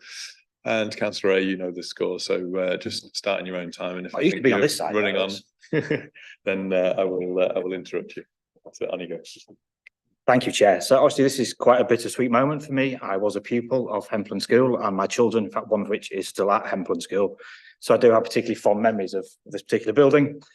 But the fact that the children that I have that have gone to that school went to exactly the same classrooms, exactly the same hallways, exactly the same sports facilities, with nothing changing since the time I was there, does really say how much this is needed in terms of development. The public in the ward have been generally supportive, very few comments against it, everything positive about the building and the changes that we will have. That said, there were a number of things that I thought of that actually make me feel that this isn't quite ready for approval in the state that it is. On a minor point, on page 68, paragraph 58, there are comments about the parking situation not changing. I think that is probably true, but as we all know as ward councillors, school parking is one of the biggest issues, and I think it's unfortunate. It was a missed opportunity to improve the situation, not just maintain status quo. Page 91 on the conditions, the traffic is to be restricted between 8:15, 9:15, 3 and 4 o'clock. I think we all know that school pickup extends way before 3 o'clock and often quite a lot afterwards. I think those times, if approved, should be expanded. But I think the bigger issues for me were some of the things that were missing in the report. So the future proofing of the site. On page 65, there was no comments from education, which I find very surprising on this application, and scant reference from planning policy. What the committee will probably not know, and it's not difficult as well, it's a planning matter, is that there is a site approved in the local plan for 850 homes, just within about half a mile of this particular site, which under DfT guidance would lead to 250 primary school places required at this particular site, and nothing within this development currently provides scope for that to actually happen in the near future, in the next 5 years. The biggest issue I think though that most residents have raised is the impact of construction traffic as things are going through. This is page 70 to 71 of your report, and Highways, who I've been speaking to this week, have raised significant concerns about construction traffic, and those concerns remained as of Monday and Tuesday. I think, as anybody who particularly knows the site, I think I was looking at particular statistics, 60% of cycle deaths in the city in the last 6 years, I believe, occurred on the route that construction traffic is proposed to be used. It is difficult. I don't know what the solution is around this particular site. Officers have rejected Hopgrove Lane South as an access road off A64. I can particularly see the reasons for that. However, redirecting that traffic to the small roundabout on Heworth Green and Stockton Lane, which is one of the most dangerous junctions in the city, does not seem to me to be an acceptable solution. It ignores the Straylands Road entrance that comes down a little bit further on, expecting construction traffic to pass Hopgrove Lane South, continue past, ignore Straylands Grove and continue all the way to that roundabout. While maybe desirable, I suspect in reality will not be something that will happen. The use of Ashley Park Road as an access point instead of Algarth Road is problematic. And the holding points where the various construction traffic suggested are still not being identified. So they wanted to use the park and ride. Officers have suggested the A64 and not any particular location on the A64 lay-by has yet been identified. So I think basically, I think it absolutely should be approved. I don't believe, given the seriousness of the nature and the vulnerable users of this particular area, that deferring this construction management plan to officers in this particular time is actually the right thing to do. So I would have liked that to be taken away, be formalised and probably brought back to committee. Okay, thank you very much. So any questions from members? Councillor Stewart. You're obviously quite familiar with planning, Councillor Eyre. In terms of your comments about this should be approved, you always got concerns about construction. So presumably you're advocating specific conditions? And so what would those, to be absolutely clear, specifically look like? I think it would have that construction management plan in place. The current recommendation suggests that that be agreed in writing with the local planning authority subsequently to you making a decision. My suggestion is, as a committee, you should wait for that to actually be agreed so you can actually assure yourselves that those measures are in place. As it happens, and we're talking about a 3-year construction phase, there is potential for significant chaos and significant risk to be built into that application if that is done incorrectly. And I have no blame on officers and no blame on the applicant in terms of that. As I've said, access to that site, anybody who's visited the site, I don't know if you did a site visit or virtual site visit, it's a hugely constrained site in the centre of a very busy residential area with no access route. I think it is particularly challenging. I think the more people have the opportunity to assure themselves that that access is correct, the better. And I just genuinely don't believe the fact that officers and applicants couldn't come to an agreement prior to this coming to committee shows how difficult that is. And I think there's very real risk in setting that aside and leaving two or three people to make that decision in absentia. Thank you. Obviously, members will weigh your comments in the balance. I would just like to be clear that it isn't unusual at all for a condition to ask for a construction management plan to be agreed. It would be quite unusual for that construction management plan to be to have to be in place before an approval was granted. That isn't the way that we would normally operate. So I take your points on board. As a former planning chair, I would fully agree with you, but it would be exceptional circumstances, and I would point out, I'm not sure anywhere else where there has been a school being demolished and run as a primary school simultaneously and built on, so it is quite an unusual situation. This will be operating full-time as a fully functioning primary school at the same time that A, construction, and B, demolition is in place. So that is particularly unique in what I'm hanging on there, Councillor Crawshaw. Noted, and I'm sure members will apply appropriate weight to that when considering. Councillor Fenton. Thank you. Just picking up your comment around delivery times. So condition 16 talks about prohibiting deliveries between 8:15 and 9:15 and between 3 and 4. I didn't catch what you'd suggested in terms of what an alternative condition might be. 3 minutes is not very long. Thank you for asking that question. That wasn't prearranged either, by the way. But I think it's just, as most ward councillors will know, as things have gone on, and be that people's working patterns and when they're finishing work, etc. When a school finishes at 3:15, parents do not arrive to pick their children up at 3 o'clock. One of the biggest complaints I get on Whitby Avenue, in particular this area, is cars parking from around about 2:30, 2:20 in the afternoon, where people will come park there, often because the parking is difficult. So sometimes it may be that they're coming home from work at 2:30, so they stop off on their way. Other times it may be because they just feel like, well, if I don't get there by 2:30, I'm never going to get a parking space within half a mile. So I would say school traffic in that particular area on Whitby Avenue, Ashley Park Road, etc., probably starts around 2:20, 2:30 in the afternoon, by which point getting actually past those roads is practically impossible. The roads, again, you haven't had a chance to do so, I don't think, but the roads are particularly small, particularly tight. It is almost impossible to get a car through there between 2:20, 2:30 and probably 4:15. So I think if you were minded, still continue to go ahead to just actually extend that out, probably from 2:30, make sure that those deliveries were happening well after the children had arrived at school and well before people were starting to come and pick them up. And that may also be, thinking about this vulnerabilities, people who've got younger children and elder siblings at the school may well be going to nursery, picking up their children from nursery and then going straight to the school and waiting for their siblings. Thank you. Okay, any further questions? Not seeing any, so thank you very much for your time, Councillor Eyre.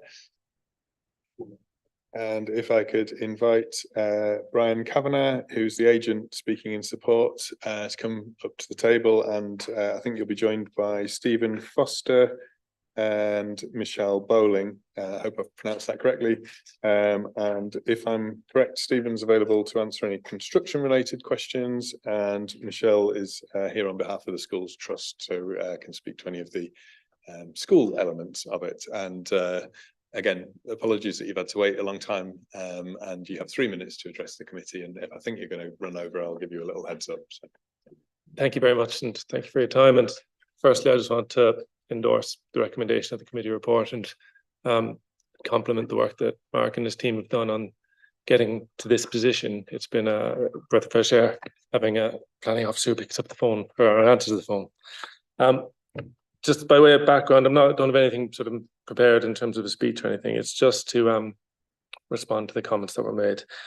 In terms of the travel plan, that would 9 times out of 10 for a major school application be a standard condition to minimise the amount of staff using the cars, etc., and promote sustainable transport modes.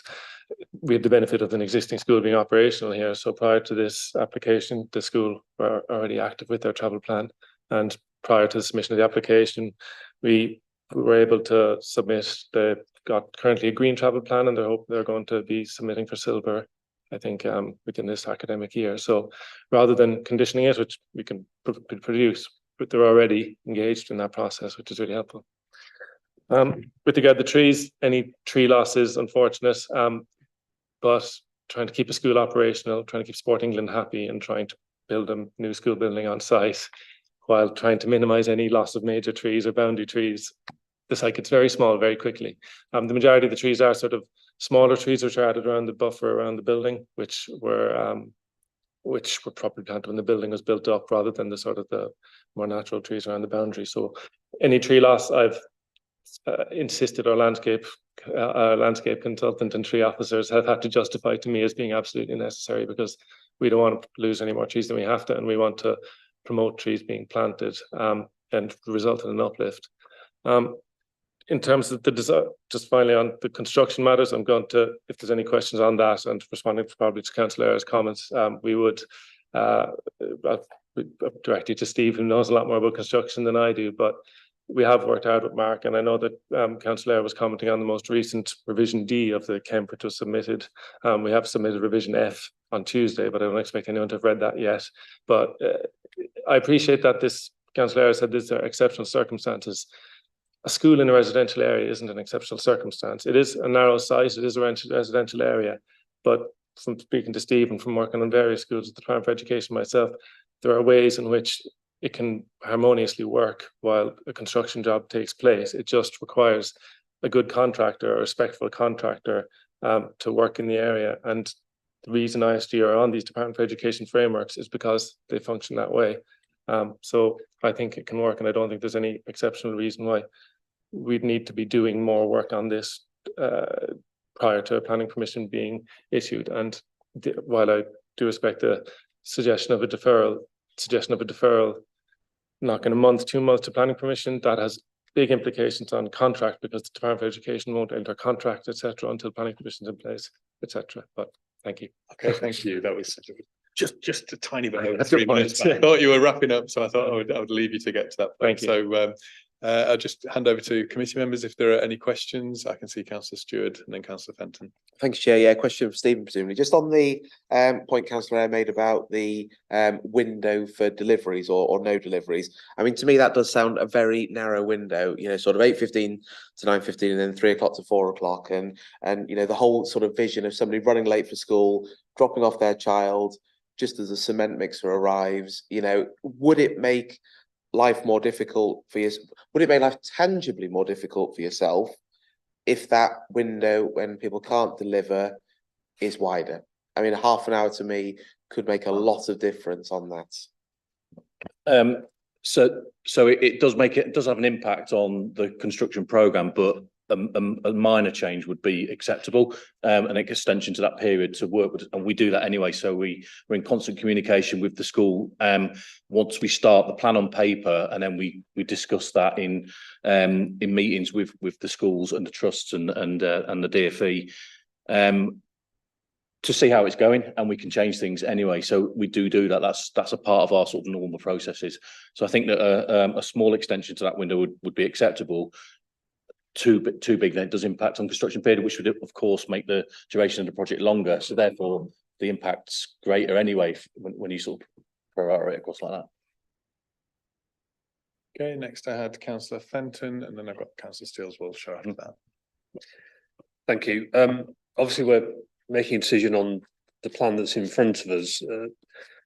Councillor Eyre talked about proposed housing development near the school. So I was wanting to ask, is there anything in terms of the construction of the building, is it designed in a way that would relatively easily facilitate an extension being built should a need arise for additional capacity? So I just wondered whether there was anything about the way in which the building is being designed that would lend itself to future adaptation. Yeah, it's actually a part of the DfE's output spec that we must do that. So the end rooms, classrooms towards the sort of left-hand side of the site, as you look at it there, have all been designed so that they can be adapted and extended on. And that's something that we've done in the design, and we do in all the schools that we design for the DfE. Thank you. And Councillor Steels-Walsh. Can I just add that we've had a number of conversations with the local authority about expansion for the school. There is sufficient capacity in the area. So for the foreseeable future, we wouldn't be seeking to expand the school. There's the demand isn't there. It is an oversubscribed school, but those children that don't get in, there are spaces in the other schools around us. So at the moment, we wouldn't be seeking to look for expansion. Thank you. Councillor Steels-Walsh. Thank you. I just wanted to ask something about the tree loss. I know you said the tree loss was absolutely justified of every tree that's had to go, but is there scope for replacing those trees elsewhere on the site at all? They are. Yeah, so we're meeting biodiversity net gain targets and urban greening factor targets. So everything that's lost is replaced like for like, and then additional biodiverse infrastructure is planted around the whole site. Thank you. Yes, just to add detail to that, the requirement for Department of Education standards is 1-to-1, but then there's biodiversity net gain standards for biodiversity officer insisted that we planted an uplift in planting. It's finding the balance where it doesn't impact sports fields, but there's an uplift in total. Okay, can't see further questions, but I have got a couple myself. But Councillor Nelson, is that one? Yeah. Thank you. I was just going to ask something else that Councillor Eyre said was about there not being a kind of comment from education. I was wondering if, you know, Michelle, if you would be willing to kind of give a bit of your perspective on the work that's taking place. Something that I do notice, and this is more as someone who works with lots of primary schools, is, and I appreciate, so there's so much of your outdoor space is sports pitches. I appreciate that's partly tied into Sport England, but it doesn't leave you a lot of space for things like outdoor classrooms and kind of nature areas, forest school, that would also tie in probably with some of that biodiversity net gain stuff. So I was just wondering if you could give us just a bit of an education perspective, but also whether anyone could add anything about that. Thank you. So we do have a forest school on site already, which is in the bottom southern corner down there. Yeah. It would be one of our aspirations to provide more hard play for the school, because grassed areas are often difficult in primary schools. But we are constrained by what we're permitted to put on site. And one of the requirements was that any green space we took away, we had to put that green space back in. From our point of view, we are going to have some canopies outside, and at the top northern end near the entrance, we're looking to have some outdoor classroom areas up there as well. We're working in partnership with the DFE and the contractor, and we've been fully involved all the way through the programming of this and the design element, everything that's laid out in our outdoor area. So the collaborative way that we've worked with the DFE and the contractor, from our point of view, has been excellent. We have no concerns. We are achieving what we wanted to achieve, which is a better designed school, a school that works well, doesn't have, in the current school, we have a lot of dead space, dead legs. We have a lot of corridor space that's just not usable for us. This school gives us good sized classrooms, consistent classrooms, which we don't have just now. And one of the other key areas for us is that it will reduce our utilities. And that we can invest back into education for the children. So we are keen to see this project proceed. And I can't fault the work that we've done with DFE and the contractor. It has been a very collaborative approach. Okay, just questions that I've got. There's just around the car parking, sort of two elements to the car parking. One is, I think there's only two, maybe three electric vehicle charging points being provided, which I appreciate is policy compliant, but it's obviously a lot easier to put your infrastructure in the construction phase rather than retrospectively. And so I just wondered if there's anything you could say about whether or not there's scope to future-proof, even if they're not actually putting in charging points, having the ducting in place, that sort of thing. And just on that in general around the car parking, I appreciate there's some comments been made about the need to increase the parking spaces on site to reduce off-site parking, and I can see how that would be a benefit, but actually an even bigger benefit potentially would be people not needing to use their cars to come to work in the first place. And I just wondered if you could speak to anything that you're doing to encourage staff to perhaps use different modes of transport. If I could answer the first part then. So in terms of car parking, we've retained the existing car parking and increased the number of car parking spaces on there. So it's not necessarily true. It is there's going to be part of the plan and the design was to maintain the access to what is the it's an existing mugger, but it's used by the school for parking. So that stays, plus the new, which is a requirement of the DfE output spec. The PV charging, electric vehicle charging, we've met in the brief. Plus we're installing the infrastructure for another six for future proof. So the ductwork will be in place, pull cords will be in place, and will be on all as-built drawings. So in the future, a contractor or the school trust and can add them in as required. And just so building regulations are updated recently. So 20% parking spaces are default passive anyway. But so we just showed the ones that were for policy compliance.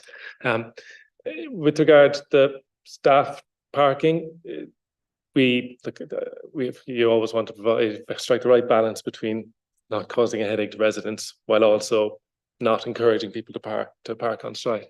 So there's 35 spaces, I think, of which 7 would be sort of visitor broadly, but it's always going to be a balance of demand. But there's 50 members of staff, so I think that the provision is around 60 to 70%. And the staff are from the area and encouraged to travel via sustainable transport modes, and they'll be discouraging single car use or car sharing, and they have all these different measures within their travel plan. Staff cycle parking is going to be provided in new cycle stores dedicated for staff, etc. And Michelle will probably be able to give you details of the travel plan initiatives on the ground that they currently do that would be brought forward into the new development. Just before I give you that, one of the things that our school is mainly catchment children. And so one of our drivers is to encourage parents not to drive their children to school because they are generally coming from the local area. We appreciate that some parents are going off to work, so it's difficult sometimes, but we are trying to drive forward that ethos of, if you don't need to drive to school, please don't drive to school. It is difficult though, and I think if you go to any school in any city, all the residents have the same complaint. For our staff, we do have a number of schemes. We encourage, we offer a cycle to work scheme to encourage more staff to use bicycles. And we do have a large proportion of staff that do live quite locally. So a lot of them already do bike into school or walk into school. We tend to find only those staff in all of our schools that live too far away use their vehicles. The school has been under capacity with car parking area for some time because it has grown over the years. So we do need a little bit more parking, but generally our staff at Hempland only drive in if it is too far for them to walk or cycle. Thank you. And then the other question that I had, well, again, it's 2 questions really. I think I always ask 2 questions at once. Again, this is sort of twofold really. One is just thinking about during the construction phase. So you'll lose the sports facility or the playing field at the back of the school whilst I forget it. You lose it at one side of the school during one phase, and then you get it back again at the other side. And obviously that phase, I think, lasts for an entire academic year. So it was just seeking some reassurance really that, the children as they're going through the school won't miss out on the opportunity to undertake the sports that they would normally do during that time, or if they do have to perhaps have a slightly reduced timetable, what things might be in place just to make sure that that's not too much. And then the other question which I just had about just how the new building will be used, because I was looking at the plans and page 114, which is the first floor. So for me, the ground floor, I can completely see how that's sort of pairs of classrooms and that all makes sense. On the first floor, down one side of the building, it's got sensory rooms, which great. And I think that the school that my kids are at have got sensory rooms. I think they're a really, really important part of schools. But it seemed to me that they were accessible from 2 pairs of classrooms, but not at all from the other side. And I couldn't tell whether, if you had, say, both of year 4 that were occupying the 2 sides of the sensory room, how would a child that's perhaps in a classroom otherwise be able to access it? Or is the idea that they're paired across the corridor so that actually any child in year 4 or 5 or whatever can access a sensory room? So on the top floor, you'll see on the bottom half of the school, we've got 3 year 6 classrooms. So on the side of the school where there's not a sensory room, they have got the facility of a separate room as well. So there wouldn't be any crossing over between the 2 sides of the school, if you like. So that's already been accounted for. Does that make sense? I think so, but so if I'm reading this right then, so along the top you'd have essentially year 4 as a pair around one of the sensory rooms, year 5 as a pair around one of the sensory rooms, and then the other side would be the year 6 classrooms. And because there are 3 classrooms, but you're only 2 for elementary, you'd have the space to be able to break out. Okay, that's fab. And then on the sports facility, the playing field, how's that going to work during the construction phase? Yeah. So part of the brief from the client and the DFE was to maintain that, actually, so we don't lose it. So the build area will be fully hoarded off with appropriate hoarding that we do on all our building sites, and we maintain access from the existing school to the southern play sports field, so they can still play sports and carry on with the outdoor curriculum during that period.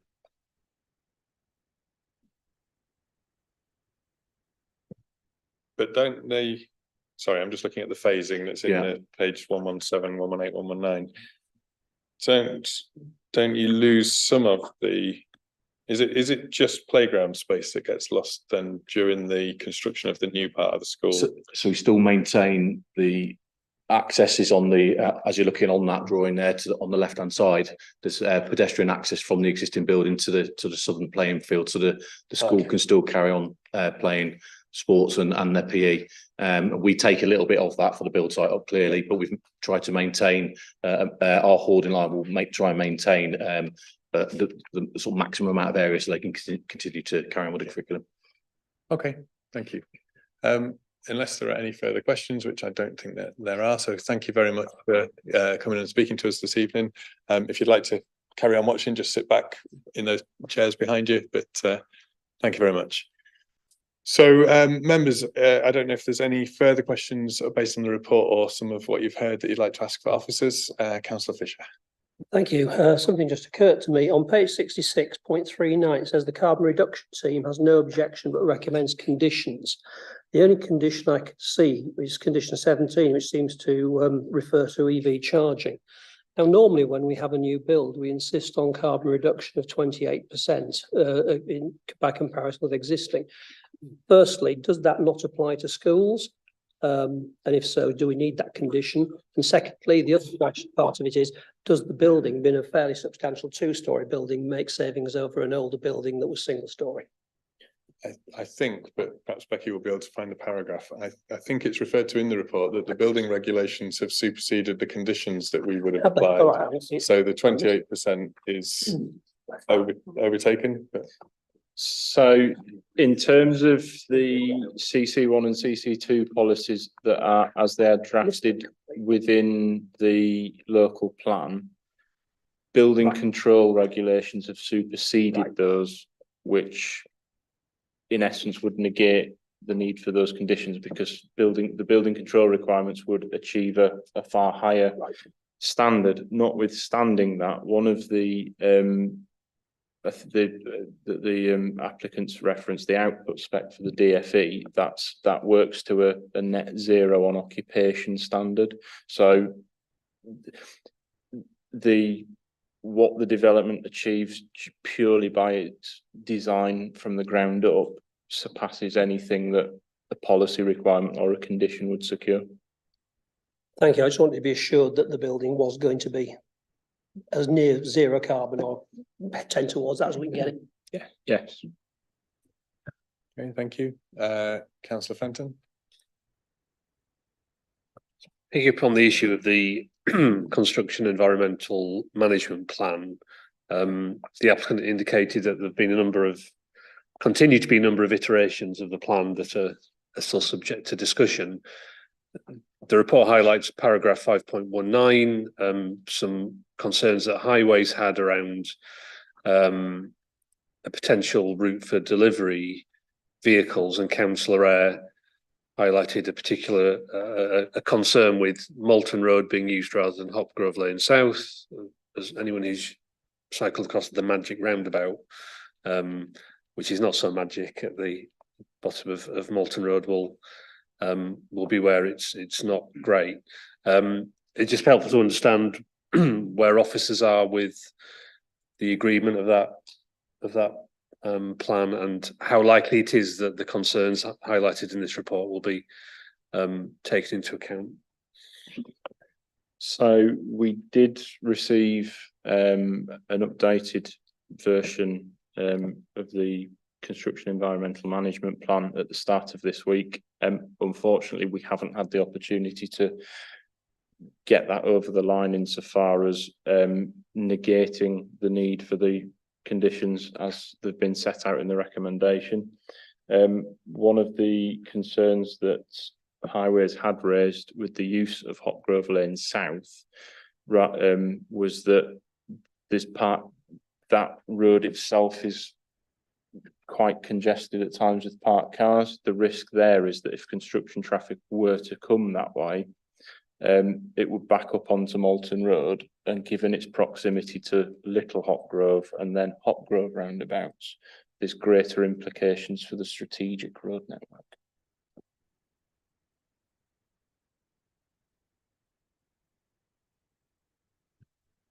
Any further questions?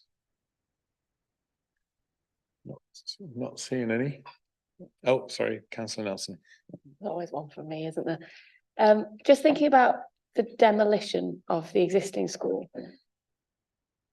Are there kind of measures that can be put in place to make that as sustainable as possible, or is that kind of likely to be in terms of the kind of the way up of obviously the proposed new school is it's really nice to see how ambitious it is in terms of meeting all of those passive house standards and solar panels and green roof and heat pumps and things like that, but there's still an environmental impact of demolishing a building, isn't there? So I was just wondering what your kind of thoughts are on that, or whether there's anything that can be done to mitigate it by reusing materials or not. As part of the design process of devising the proposals, I understand from the applicants that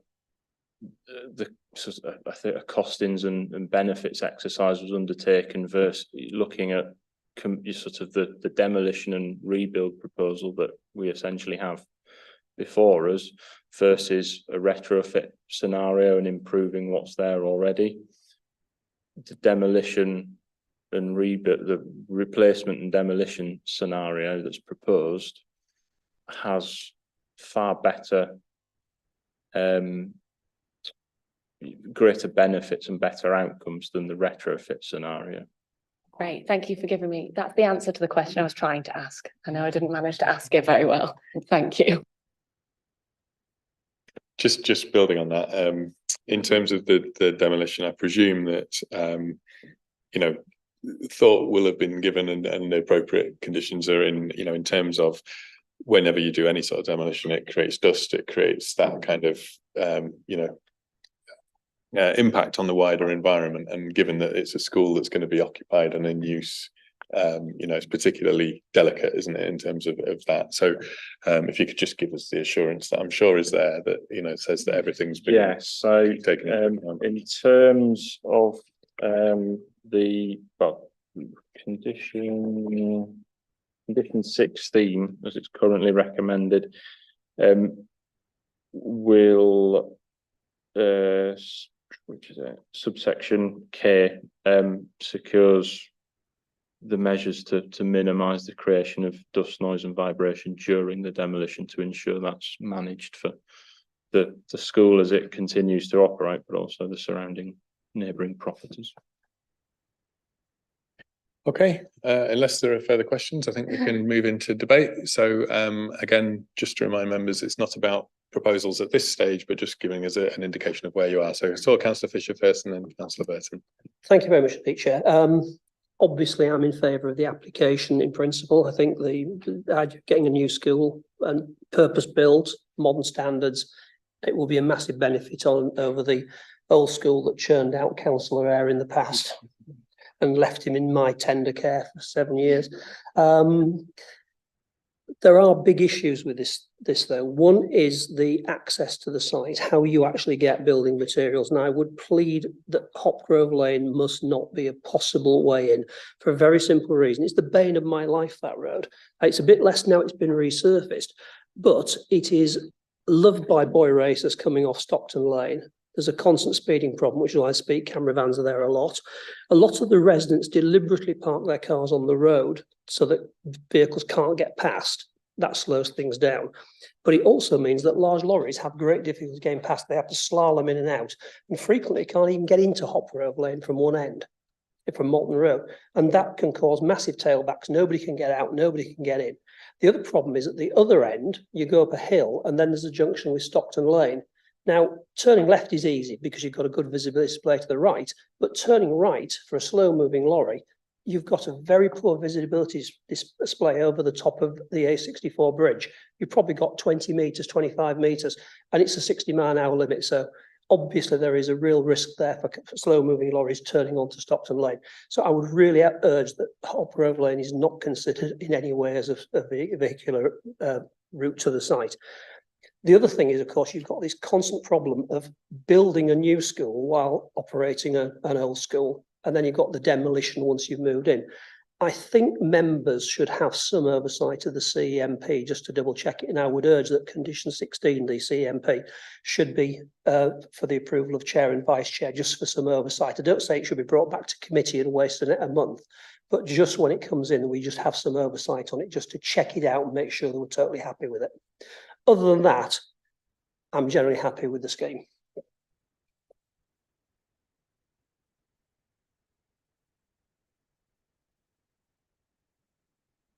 So just on that point about the oversight, the advice, well, do you want to rather me repeat what you've just said to me?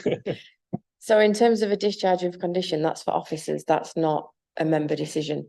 We can make you aware that it's been submitted, but ultimately it's an officer decision, not a member decision. Presumably what we can do is whether it's just by virtue of the feedback that we're giving now on webcasts and public record, or possibly by some of the means, the points that Councillor Fisher's made around the things that he would like to have taken into account, the points that Councillor Eyre's made around the things he'd like to have taken into account, they can be fed in terms of taking into account. We can take them into account, but I can't, from looking at highways colleagues, I don't think that we can say that categorically it won't be used, because I was looking at Ian at the time, and I don't think that's something that at this point in time we can promise. And I'd have to be clear with that to members, that we will look at all options, and that may be the best option. So it's not something we can promise. Okay, I think that is what it is, and I think, you know. So Councillor Burton. Yeah, thank you, Chair.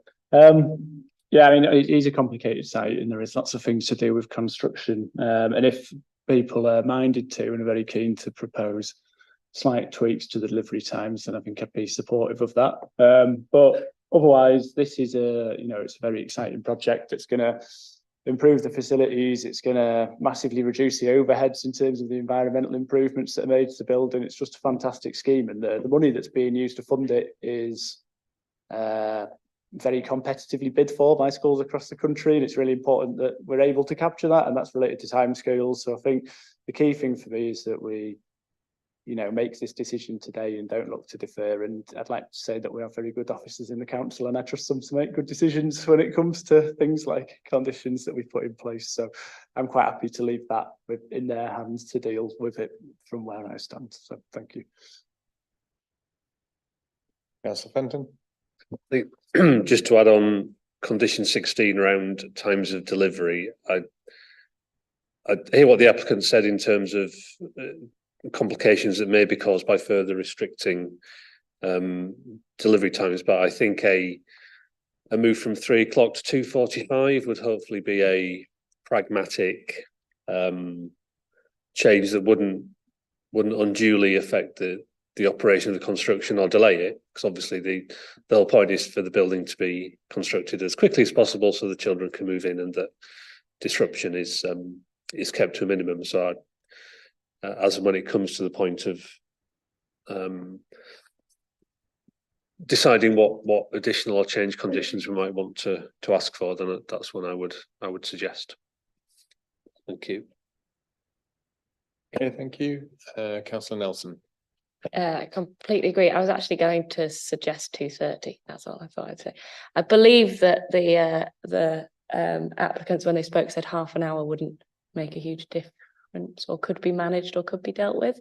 And Councillor Eyre said that sort of 2:30 was the beginning of that pinch time in terms of parking, but that's the only thing I was going to say. Otherwise, I think this is a great project, and I think it's really, really positive to hear how collaboratively it's been put together, how much input the school and the school trust has had, how everyone has kind of taken into account the needs of Sport England, the kind of needs around biodiversity.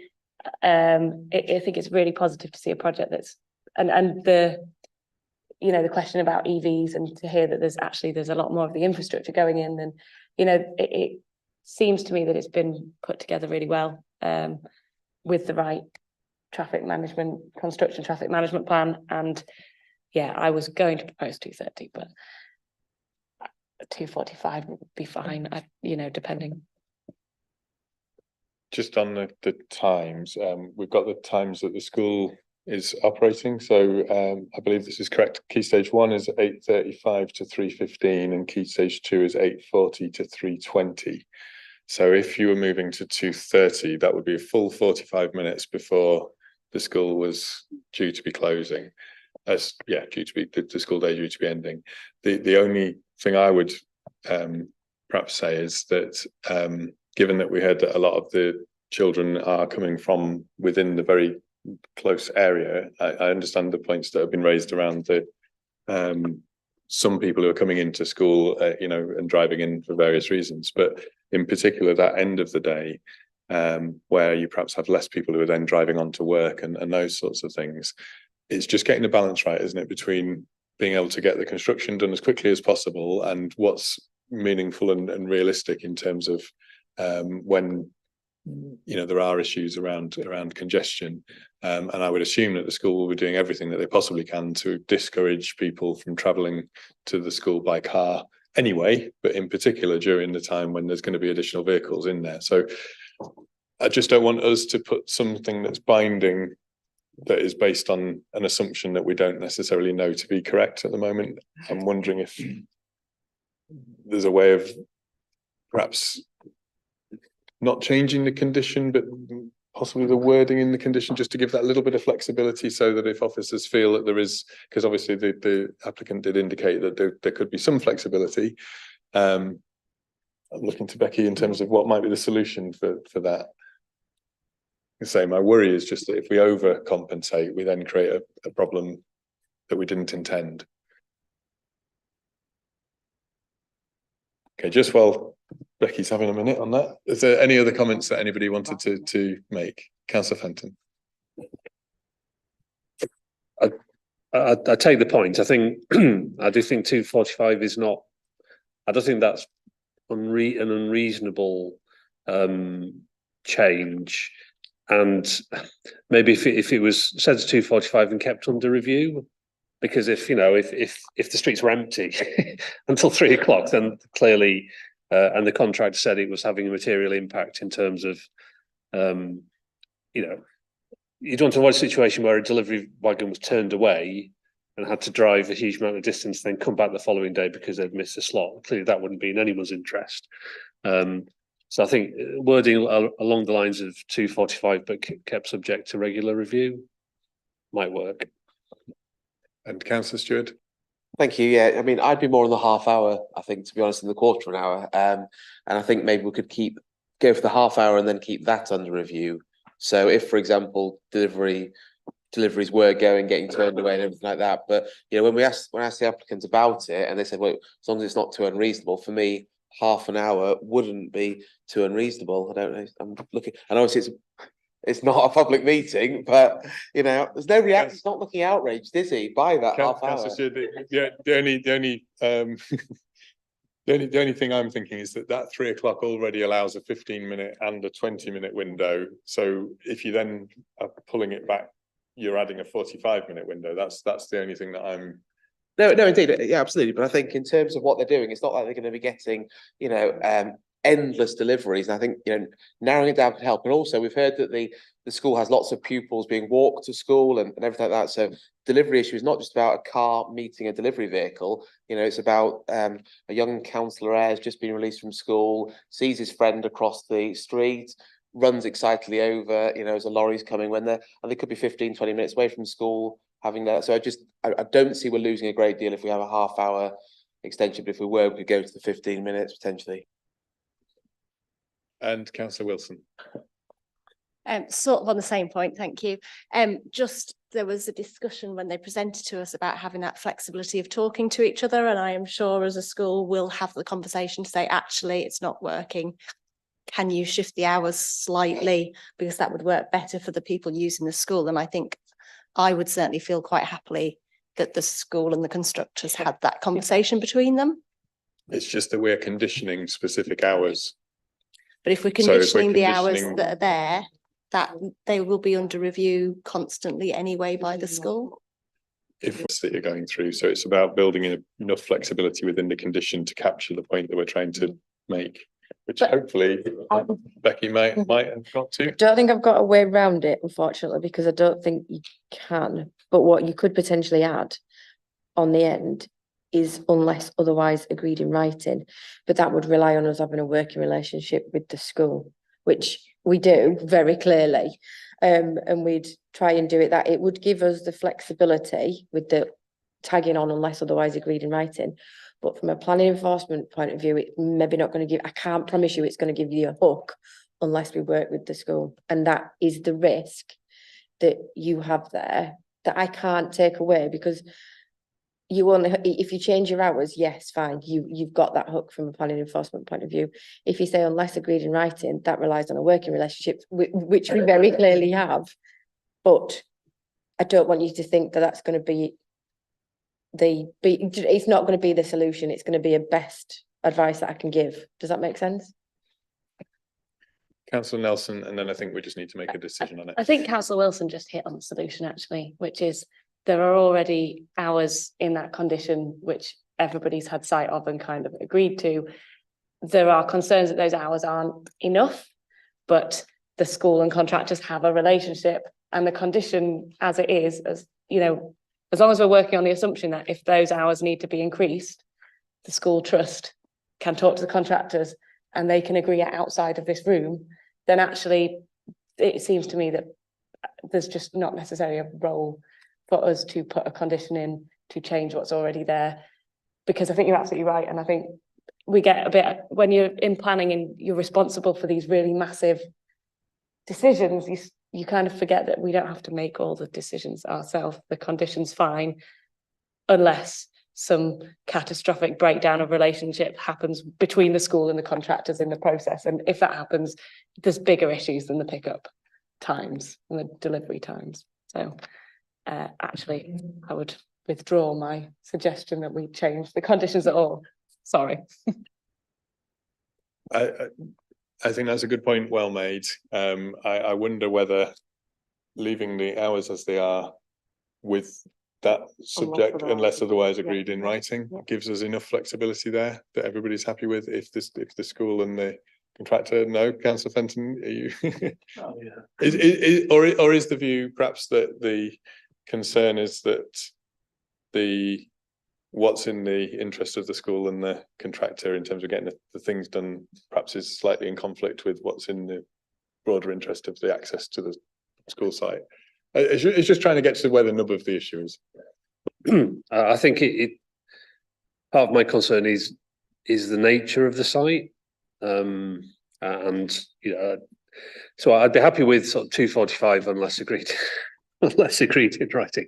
I'd rather have that as a starting point to build in a bit more comfort, as it were. Yeah, but if we test that and it falls, that's fine.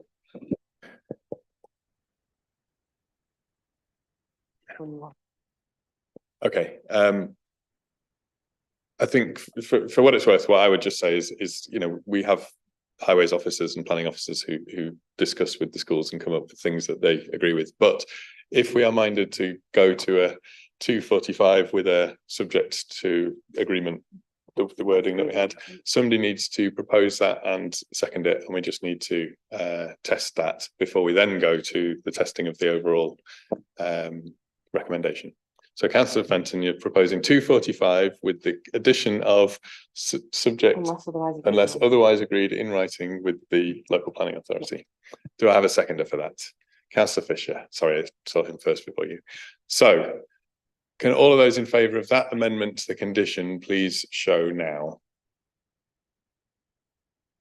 Fine, that's carried unanimously. Fantastic. So we can now move to test the overall recommendation of officers subject to that amendment on that condition. And the recommendation is to approve subject to all of the conditions that have been set out. Do you need to repeat anything so that we know what No, I exactly think what's going on? subject to the conditions in the report and the amendment to condition 16 with regard to the hours, changing it to 2:45 unless otherwise agreed in writing by the local planning authority. That's what you're now proposing. Okay, so all in favour of that proposal? I haven't got a proposal. I'm jumping ahead of myself. I need a proposer and a seconder. My apologies. I saw Councillor Whitcroft first as a proposer, and was that Councillor Wilson as a seconder? So it is now proposed and second. We can now vote. All of those in favour of that proposal, if you could show now, please. And that is carried unanimously, so that is approved. So thank you all very much for your work this evening. There's no urgent business, so we can close the meeting. Thank you very much.